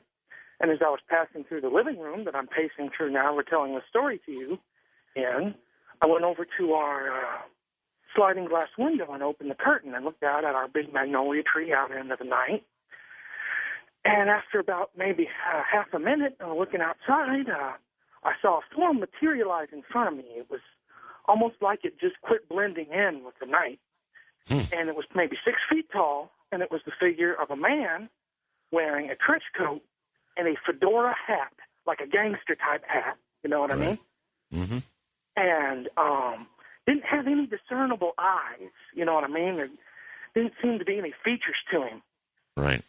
And I saw him looking at me, you know, I was looking at him. And more than I saw him looking at me, I felt him looking at me, and he sort of pierced my psyche or something, like he was digging through my brain, trying to size up if I was a threat or something like that. You know? I'd be trying to size up how much of a threat he was. Right, and this was a very quick type thing. I glanced at him, and he glanced at me, and in that one glance knew me, if that makes any sense. No, it does. And he took one, maybe, he looked tall, man. He looked maybe 6'5", maybe 7. He's a tall guy. And he took one step towards the sliding glass window that I was behind, like one striding big person step. And as he got closer, I kind of noticed that the edges of them were hazy, almost like something out of a Predator movie or something, just hazy, you know? And as he took the step towards the sliding glass window, I recall distinctly what I said. I said, "Jesus H. Christ jumped up and played the fiddle." And upon me reciting that little phrase that just popped up out of nowhere, he kind of stepped backwards and started blending in again, like he'd always been there, and just went back to where he was. Boy, isn't that strange? Sometimes I think that the spirits, or if you will, the ghosts, are as surprised on occasion seeing us as we are seeing them. And I wonder if that means that some kind of door suddenly washes open for just a moment, allowing them to see this side and allowing this side to see back to that side. And again, the reason I say that is because so many stories seem to include the spirit, in whatever form it takes, being nearly as surprised as the person. Let's go to a wild card line. You're on the air. Good morning. Hello. Hello. Art? Yes? Hi, first-time caller. I wanted to talk about a ghost story that my mom and older brother recited to me. Okay. They had gone to the St. James Cemetery on Calsag, and they were walking around just looking for relatives on my dad's side of the family. Mm-hmm. They found them, said some prayers, and they headed back to the car. To their horror, they had discovered the gates had shut. It was the middle of the day, no clouds in sight, no reason for them to close. They started to freak out, shook the gates, then the church bells started ringing. At the same time, they looked back to the church, saw what was described to me as translucent figures in robes coming from the church. This caused them to freak out more, shook the gates again, and then they called my dad to get over to the cemetery. When they looked back, the robed figures were gone. Dad got there. He went to the gates, and he pushed them open gently. They weren't stuck together anymore. It was pretty freaky for them. Well, I should say so. There's something about being shut in that's bad enough. But to be shut in, then begin to see ghostly apparitions, that would cause outright panic. Absolute outright panic. In this person, anyway. Yet another wildcard line. You're on the air. Good morning. Good morning, Art. It's good to talk to you finally. Thank you. I've got a pretty crazy story. Back about 12 years ago now, I guess, about 17. I was in a band at the time, so we did a lot of recording in my buddy's basement. Mm-hmm. And so we're passed out down there. It's just he and I. And he's sleeping on the couch. I'm sleeping foot to head down on the ground next to the couch. And he'd always told me about his house having cold spots and it being on burial grounds and all this stuff. And we do live in southeastern Wisconsin, so there are a lot of burial mounds around here. Anyhow. Right. So this is all prior to, mind you, this night. And we're at about this time of year, too, about 12 years ago. And he had passed out, and I just was staying up watching TV. Turned the TV off, and just starting to drift off to sleep. And I had this eerie feeling I did feel a cold spot come over me, and I'm just like, okay. And I look over. For some reason, I just glanced over under the light switch by the door. For something was getting my attention. And I look up, and I see a little girl, and I can make out this much of her. I can make out she's got a hood up, and it looks like a raincoat, and she's hunched over, like I'd say about a 10-year-old blonde girl. I can see the blonde hair coming down over her face because she's hunched. Right. And she's grasping a flashlight. And I thought this was really odd. I did a double take, still there. And she kind of looked up a little bit. At this point, I just punched him as hard as I could, and his name was Augustine. So I was like, Augustine. And he goes, what is it? And I go, there's somebody in the corner over there. I couldn't even make out words. I'm freaking out. And he goes, he knew exactly what to do. He goes, come on, let's go. So we run upstairs, and I had to run past this spot where I saw the little girl. We ran past it, ran upstairs. It's like he knew exactly what to do. He had been to temple many times in Chicago and had been to Bangkok, and he's a Buddhist, Thai Buddhist. And he gave me a blessed gold Buddha to hold in my hand for the rest of the night, and he had some other piece that he had got blessed, and we held them, and I felt completely at peace. Now, granted, I didn't go into any more detail with him. He didn't even ask questions. He was like, do you feel better? I was like, yes, I feel a lot better, thank you. And I just was kind of like, am I freaking out? Is it me? Whatever. Week goes by, and just going about our, normal whatever, and one of my closest, he was very close friends with a friend of ours. We both had a mutual friend, Erica, and she was the same age, dropped him off about 11 o'clock at night, and she calls me sobbing when she gets home, and I said, what's wrong? What's going on? And I hadn't told a soul about this. I didn't even describe this to Augustine, and she said, you're not going to believe this. I said, what? You're going to think I'm crazy. And I'm like, what is it? And she says, she's just sobbing, I just dropped Augustine off, and I did he lived at a cul-de-sac. Okay, so she was doing it after she dropped him off. You have to do a U-turn, to get out of there. So she's doing, as she's turning around in the cul-de-sac, she sees a little girl running in slow motion with blonde hair, with a yellow raincoat on, grasping a flashlight in her right hand, running clear as day in slow motion. She turned her brights on because it was shining right at her. Turned her brights on, and it got even more illuminated. And she just turned around and hit it, and that was that. So I knew I wasn't crazy, and I reassured her that, look, I saw the same thing, same little girl in his basement, and we just both just kind of lost it emotionally. And I still get emotional talking about it to this day because it's very, I don't know, just a freak thing. I appreciate the story. Thank you very much. Sorry to cut you off there, but we are, relatively close to Bangkok here. And I must tell you, it's interesting to me that people encounter these spirits, and then they turn, of course, to their faith. And Bangkok is completely Buddhist. I don't know if anything's completely anything, but predominantly Buddhist, I guess I ought to say. And it seems to banish the spirits and comfort the living as much as a Christian turning to Christ or uttering something from the Bible. And I don't know what that means. I don't know what that should suggest to us, but I do find it interesting. We don't have a lot of time, but Wildcard Line, you're on the air. Hey, Art, how are you doing? Pretty good. Where are you? I'm in Chattanooga, Tennessee. Okay, we don't have a lot of time, so what's up? All right, well, this was about 10 years ago when I was around 8 years old. Right after my mom and dad had got a divorce, my mom and me and my brother had moved into this old house.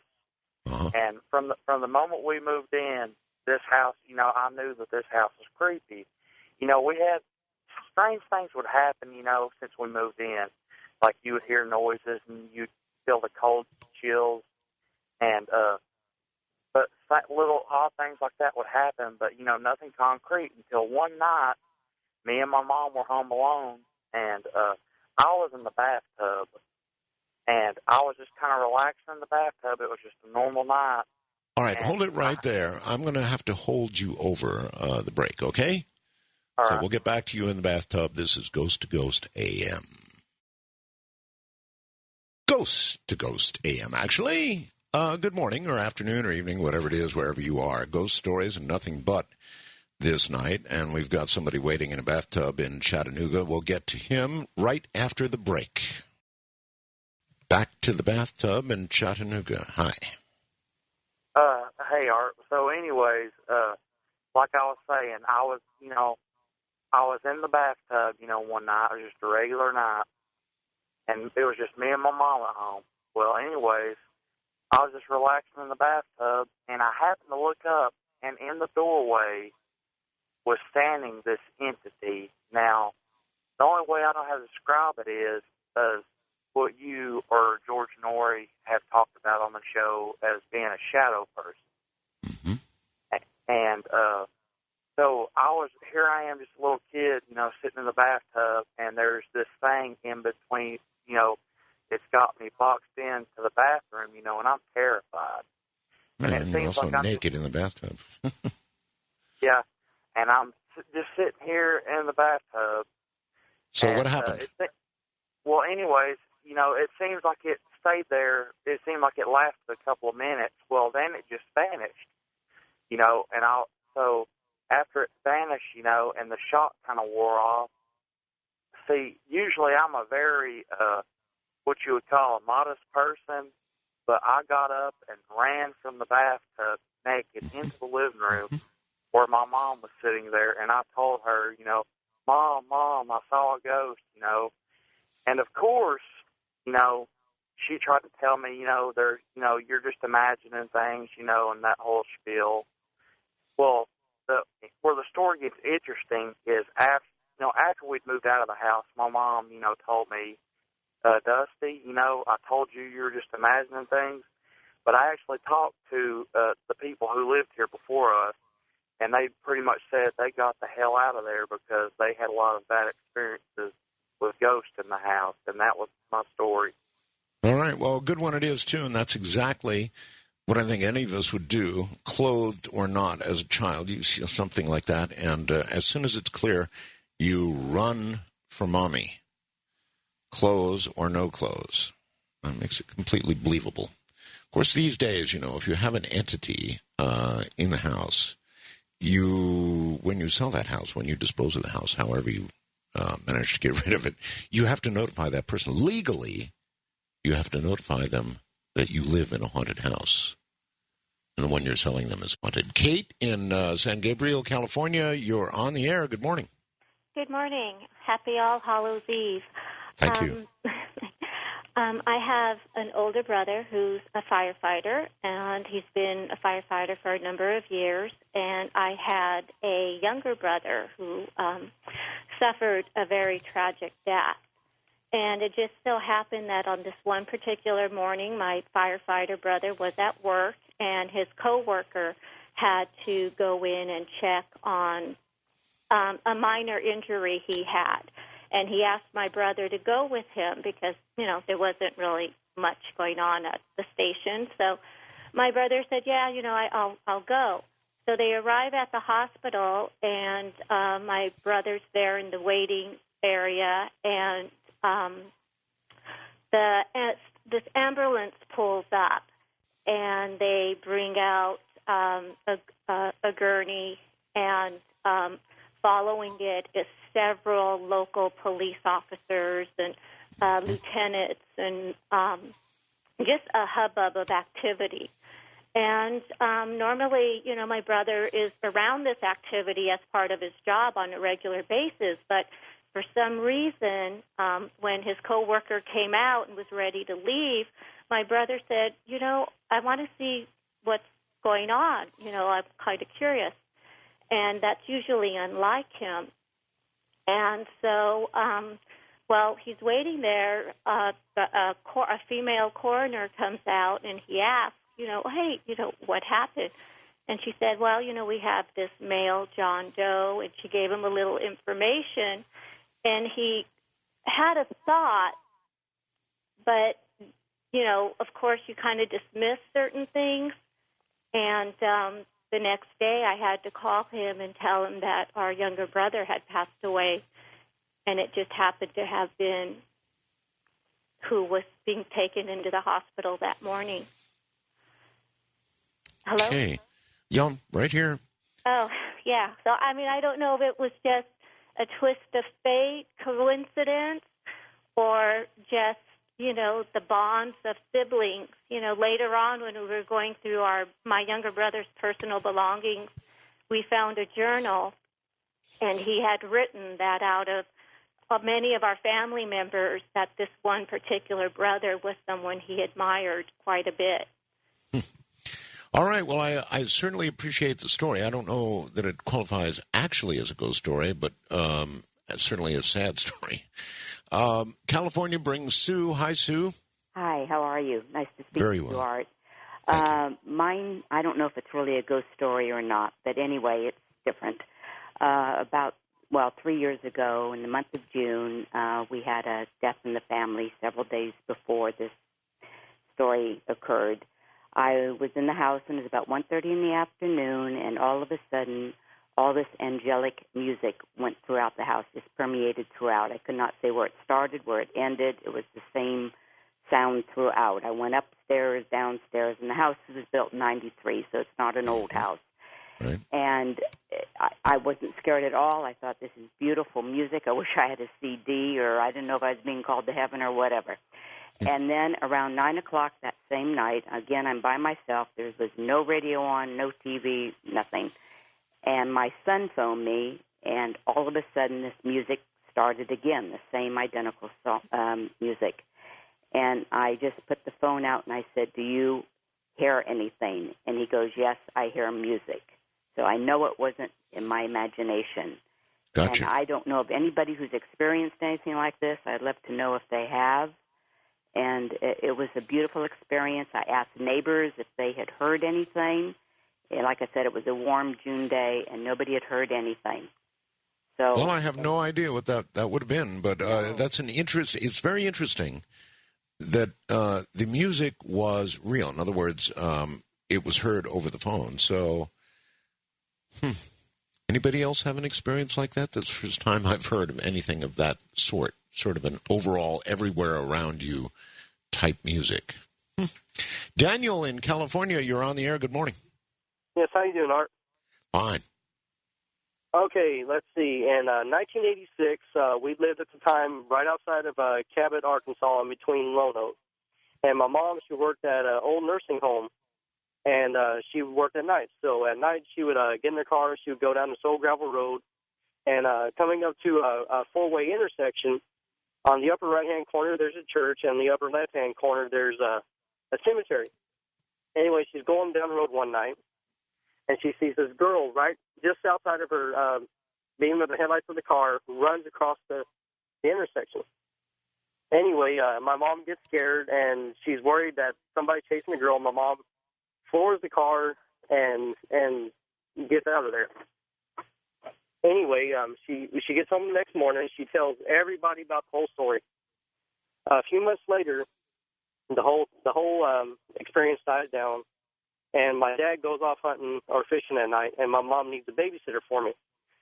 And so we're going down the same road, and I'm just tall enough where I was sitting in the front seat of the car, so I'm just tall enough where I can see it out of the passenger side window, but I can't really see over the dash. Right. And it's about 11:30, somewhere around there, because my mom had to be at work at midnight. She kind of like gasped a little bit. She says, "Oh my God, there's that girl." Anyway, and I can kind of see the detail of the dress and her hair, and she's walking on our side of the road, and she's looking like down towards the ground, towards the ditch. And right when we get up to where the girl's about even with the door frame of the car, my mom screams, and then she floors the car again, and right as soon as we pass, I kind of try to look at the girl, and she has, like, no expression on her face, like, no nothing, like, no eyes, no nose, no mouth, just all blank.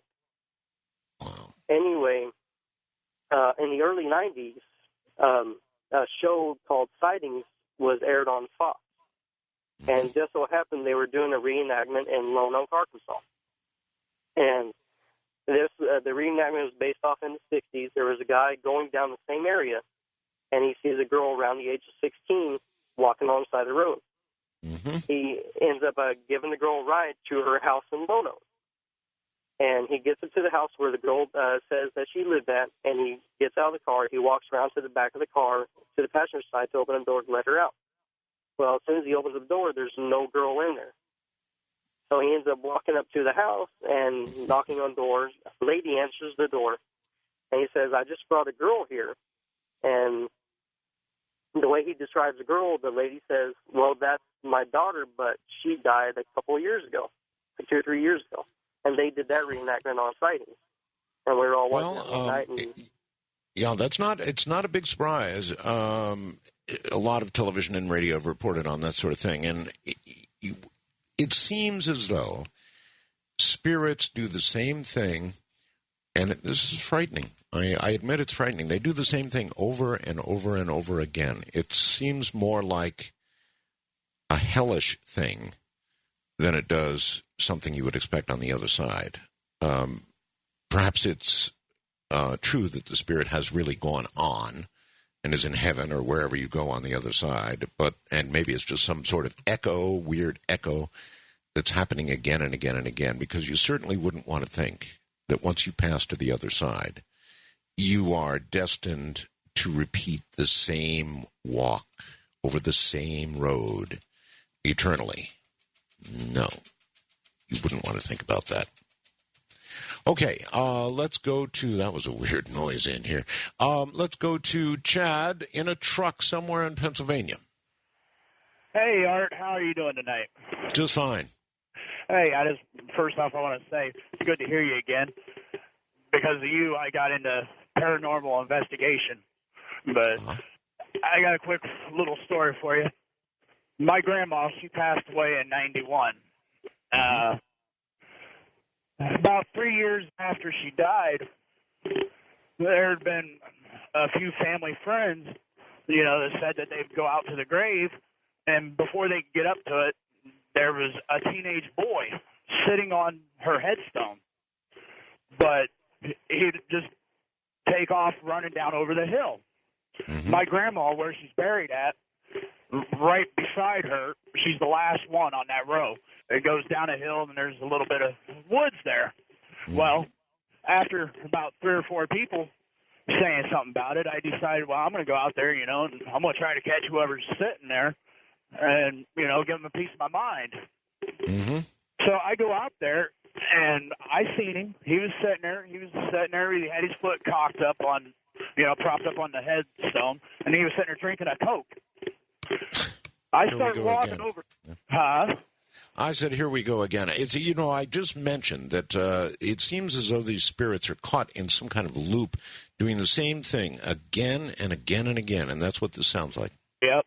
Well, I got probably about 20 feet from it, and it hopped off and ran down that hill. Well, when it hopped off, I took off running after it, and I got to the top of the hill just as he was getting ready to go into the trees. He stopped, looked back at me, and smiled, and then just dissipated. Yeah. So I went back to my grandpa's house, and I said something to him about it, and he just kind of smiled, and he goes, hang on a second. And he went upstairs and came back down with a picture, and he showed it to me, and it was my uncle, her big brother, that died in '88. Wow. When he was a teenager, and my grandpa said that the day that they buried my grandma, he walked over to my uncle's grave, because he's 2 rows over, and he said, well, Gomer, she's back in your hands. I need you to watch after her for me. My grandpa said that was your uncle just sitting there doing what I asked him to do, to watch over your grandma and take care of her. Which could have been said casually, but then was accepted as an eternal job. See, that's a little scary when you think about rolling over to the other side one of these days, that you would be in this eternal loop doing the same thing again and again. But then again, maybe it's not the real human spirit doing that. Maybe it's just sort of an echo of what was. It's easier to think about that way. Elizabeth in Ardmore, Oklahoma, you're on the air. Hi, how are you this evening? Fine, thank you. Well, I just have a story. My friend committed suicide about 2.5 years ago, and in the beginning, I was very worried about her, and so I was constantly thinking about her. And I had a ringtone on my phone, on my cell phone, that I just decided that I was never going to change this ringtone. Mm-hmm. And let me back up. I apologize. I had the cell phone, the ringtone reminded me of her. And then I had all these technical difficulties with my phone. So one night I was laying in bed and I had lost all, like, my pictures, my ringtones, everything on this cell phone. And it was laying in my bathroom. And I hear the ringtone that reminded me of her go off. I had lost that ringtone. It was gone. So at first I thought, maybe it's some kind of glitch with the phone. I don't know. But it was in my bathroom that night.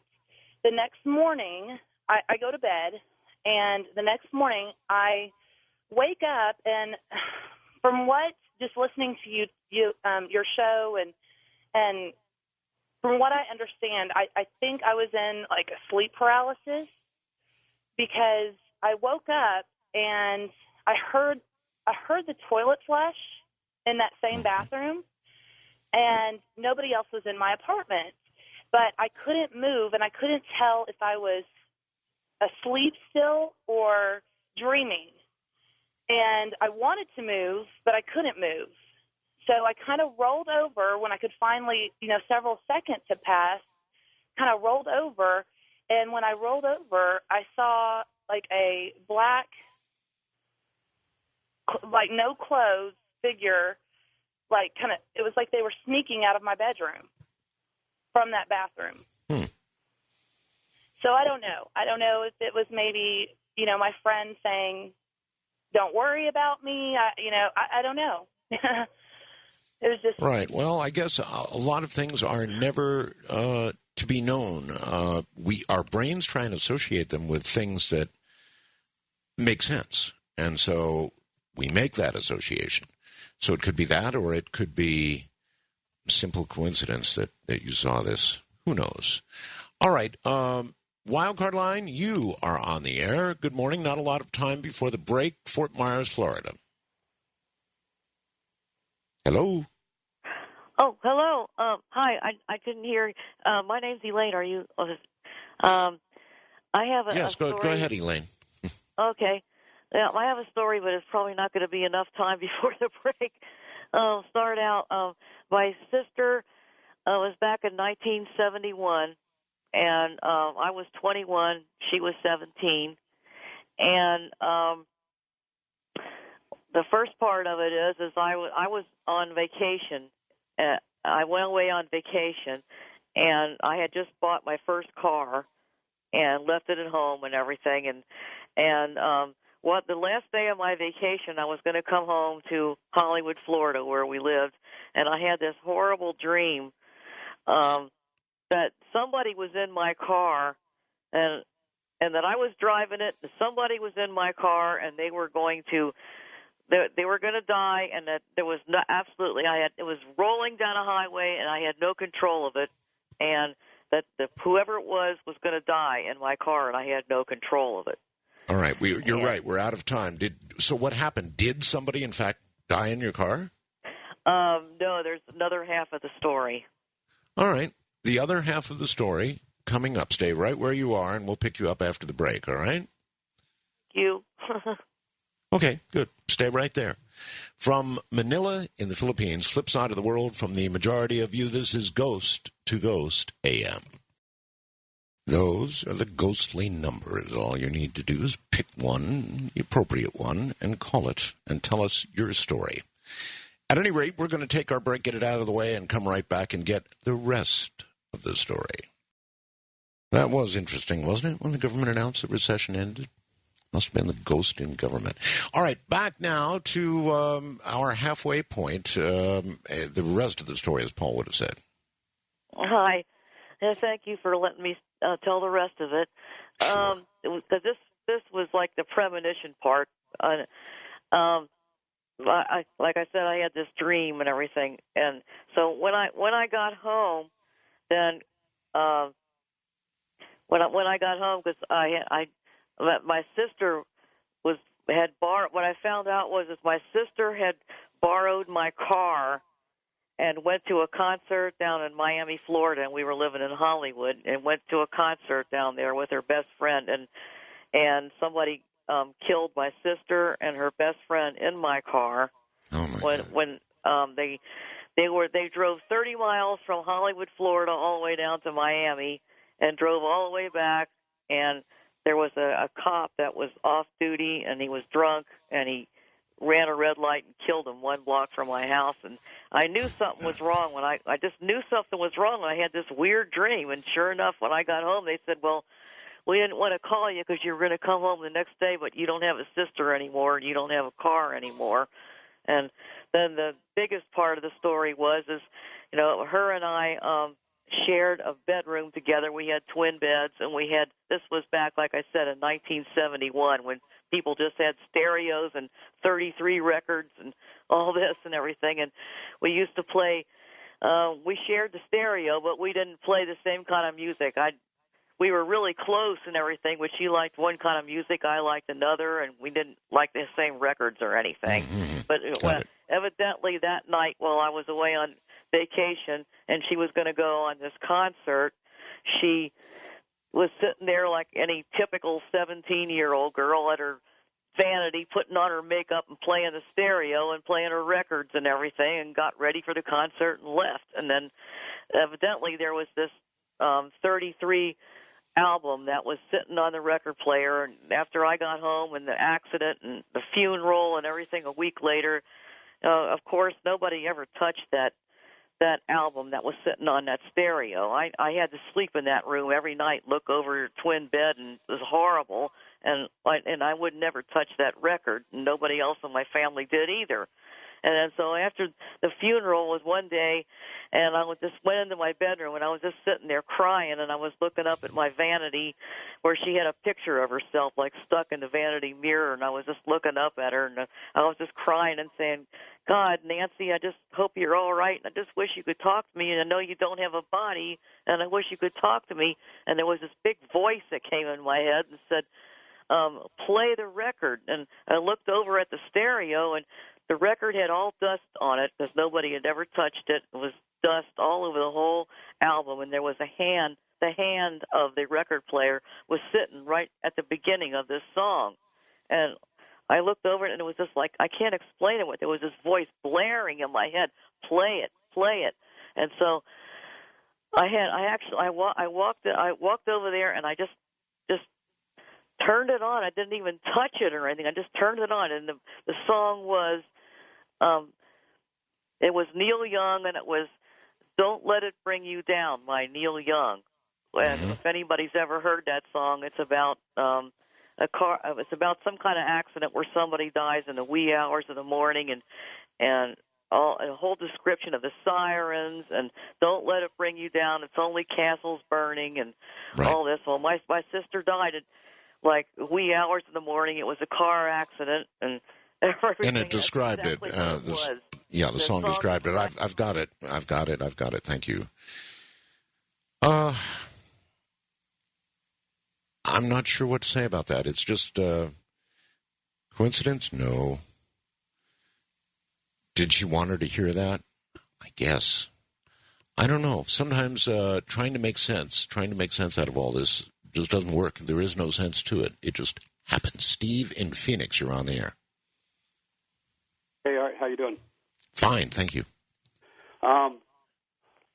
Keep in mind for this story that I've always been kind of psychic, and spirits have always been drawn to me. I communicate with them quite often. Well, as my life in that style would have it, one day I was out working in the front yard, and it was just me and my sister at this 3-bedroom house. My mother and my niece had moved out, and I was out working, and my sister kept calling me. Well, I got frustrated because I was busy out there, and I came in, and I was standing at her bedroom door. She opens her door, and I see this girl standing behind her. Well, somebody would have had to come past me to get into the house, and it was just supposed to be me and my sister, so I'm wondering, who is this girl, and how did she get past me to be in my sister's room? So I go, who's your friend? And right when I said that, this girl stared straight at me and walks around my sister and walks past me and disappears behind me. I assumed she had went into the bedroom behind me. Well, my sister goes, what do you mean, what friend? What girl? I go, cut it out. Are you kidding me or what? She just walked right past me. And she goes, no, I'm not kidding you. There's nobody in here. I go, wow, you're not kidding, are you? And this was like 4 o'clock during the day, and this girl's just as real as me or my sister, and I was just totally shocked and dumbfounded. My sister goes, look behind you. And I looked behind me. The bedroom door that I thought the girl had walked into was shut, and it had never opened. Oh, my God. Well, my sister tells me, she says, well, to be honest with you, the reason I called you in here is because I felt like I wasn't alone. I was kind of scared, and I wanted you to come in here with me. So it was really odd that, she felt like she wasn't alone, and all of a sudden there's this girl who just disappears into thin air. So she felt a presence. Yeah. A friend of my sister's comes over, and he brings a couple of girls with him, and he had a concrete company, brought one of his workers with him. Well, he goes in the room with my sister and these 2 girls and leaves his worker in my room. And we were supposed to, he was supposed to send some beer out of the room to me and my friend. We're sitting there talking, and my friend says, who all lives here now? I said, just me and my sister. The other people moved out. Well, about that time, the guy's name was Guy. Guy turns around and says, hey, Carl, where's the beer? And he looks at my sister's bedroom door. Well, the same girl that I saw a month earlier behind my sister comes walking through the door and disappears into the room across the hallway. He goes, who is that? And I go, you saw her? He goes, yeah, because I didn't want to tell him, about some people you just can't tell ghost stories to. They'll think you're crazy. I go, you saw that girl? And he goes, yeah. And I go, well, let me tell you a little story. So I told him about the month previous about seeing the same woman behind my sister. Well, he gets up and he swears so much that it was a girl that he wanted to search the other room. He goes and looks in the other room. There's nobody there. The window's shut. Excuse me, I'm a little bit nervous. Well, anyways, where the psychic thing comes in, one morning I got this vision. I started seeing this thing playing out. I basically saw a murder-suicide. I saw that the female had caught her husband fooling around, and excuse me, had caught her husband fooling around, and she decided to kill him and herself. Well, she had shot him and killed him, and she decided she didn't want to go that way.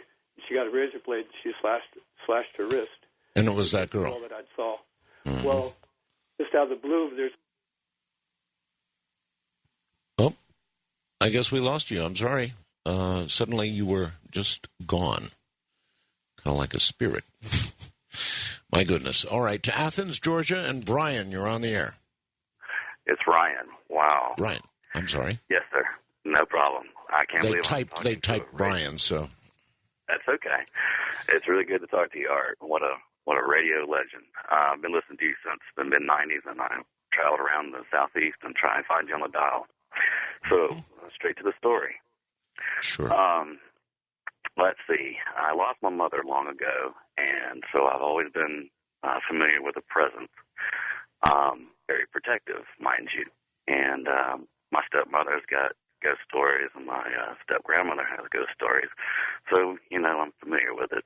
And so, which leads me to LaGrange, Georgia. I went to help a friend with his computer store, and his wife has a house in the we can stay at, and his father stays there.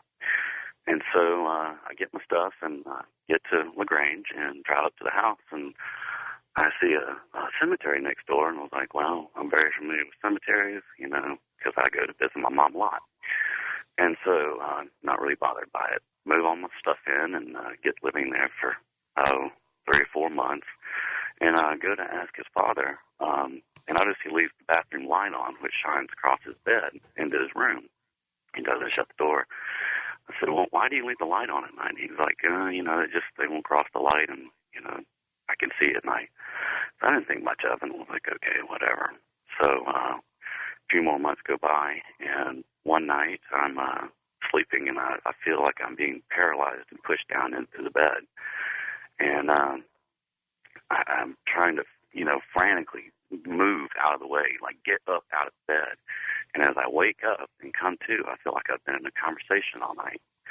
And even I'm college educated and was just like, oh, this is crazy. His father was out of town. And so I just screamed out. I was just kind of like, what? Tell me. What? Tell me what you want me to do. There had been a death. Her and my buddy's wife's father had possibly been murdered. And I thought, well, maybe, he's trying to tell me something. And nothing was said, nothing came back to me. And so I got up and had a few beers and turned music on and was just trying to calm my nerves down. So a few days later, I decided to bring it up to my buddy and was like, okay, look, is there any history about this house? And just keeping it light, not mentioning anything, what happened. Right. And he was like, what do you mean? I said, well, I think it's got a ghost in it or something. And he's like, no, man, you're just weak-minded. Come on. It's not going on in that house. I said, okay, well, ask your wife for me. Well, I didn't hear anything back from him about it. So I approached his father and said, why do you leave that light on again? He's like, because they won't come through it. The light, they leave you alone. And I said, I think I experienced what you're talking about, and told him the story. So anyway, I finally came across the wife, who owns the home. I said, is there any history about this house? Is there something that, She goes, oh, yeah. There have been people that have lived there that have just said they had to leave. They had to vanish because they'd come home, and after they deadbolted the door would be wide open, and other things have happened there. I said, really? Oh, my God. And at this point, I wasn't even staying in the house any longer. I was staying at the computer store. At this time, also, my girlfriend had gone to New Orleans, and she had gone and spoken to some voodoo folks there, and she brought back with her gargoyle. And she told me the story that if you leave this next to you, that it'll protect you. And, this is, from the voodoo folks in New Orleans. I said, okay, great. And so I gave it a try. And since then, I sleep next to a gargoyle because it did protect me. All right. Well, listen, thank you very, very much for the story, Ryan. Appreciate it. And now you eternally spend your time with a gargoyle. Gary, in, of all places, Pahrump, Nevada, no doubt listening to KNYE, you're on the air. Yeah, greetings from the kingdom of Nyart. Greetings, Gary. Yeah, I have a lot of crazy experiences that I had with the Ouija board. And I wanted to tell you about an experience that I had where I was, at this point in time, I was about 17, and I just moved to Houston, Texas, to stay with my mom. And I was at this time using the Ouija board quite often, and I was using it by myself, and it worked. And I was talking to... Why were you using a Ouija board? It was interesting because it was working for me, and I was able to, however that it works, it was working for me using it by myself. Okay, I'm not clear. I would love to understand, why would anybody use a Ouija board by themselves? In other words, what were you trying to gain from it, or learn from it, or why? It was an experience. It was something interesting. It was definitely, something that shouldn't be going on. Things that I was experiencing and talking with various spirits that would come through and Okay. stuff like that. It was a very extraordinary experience. I'm sure it was.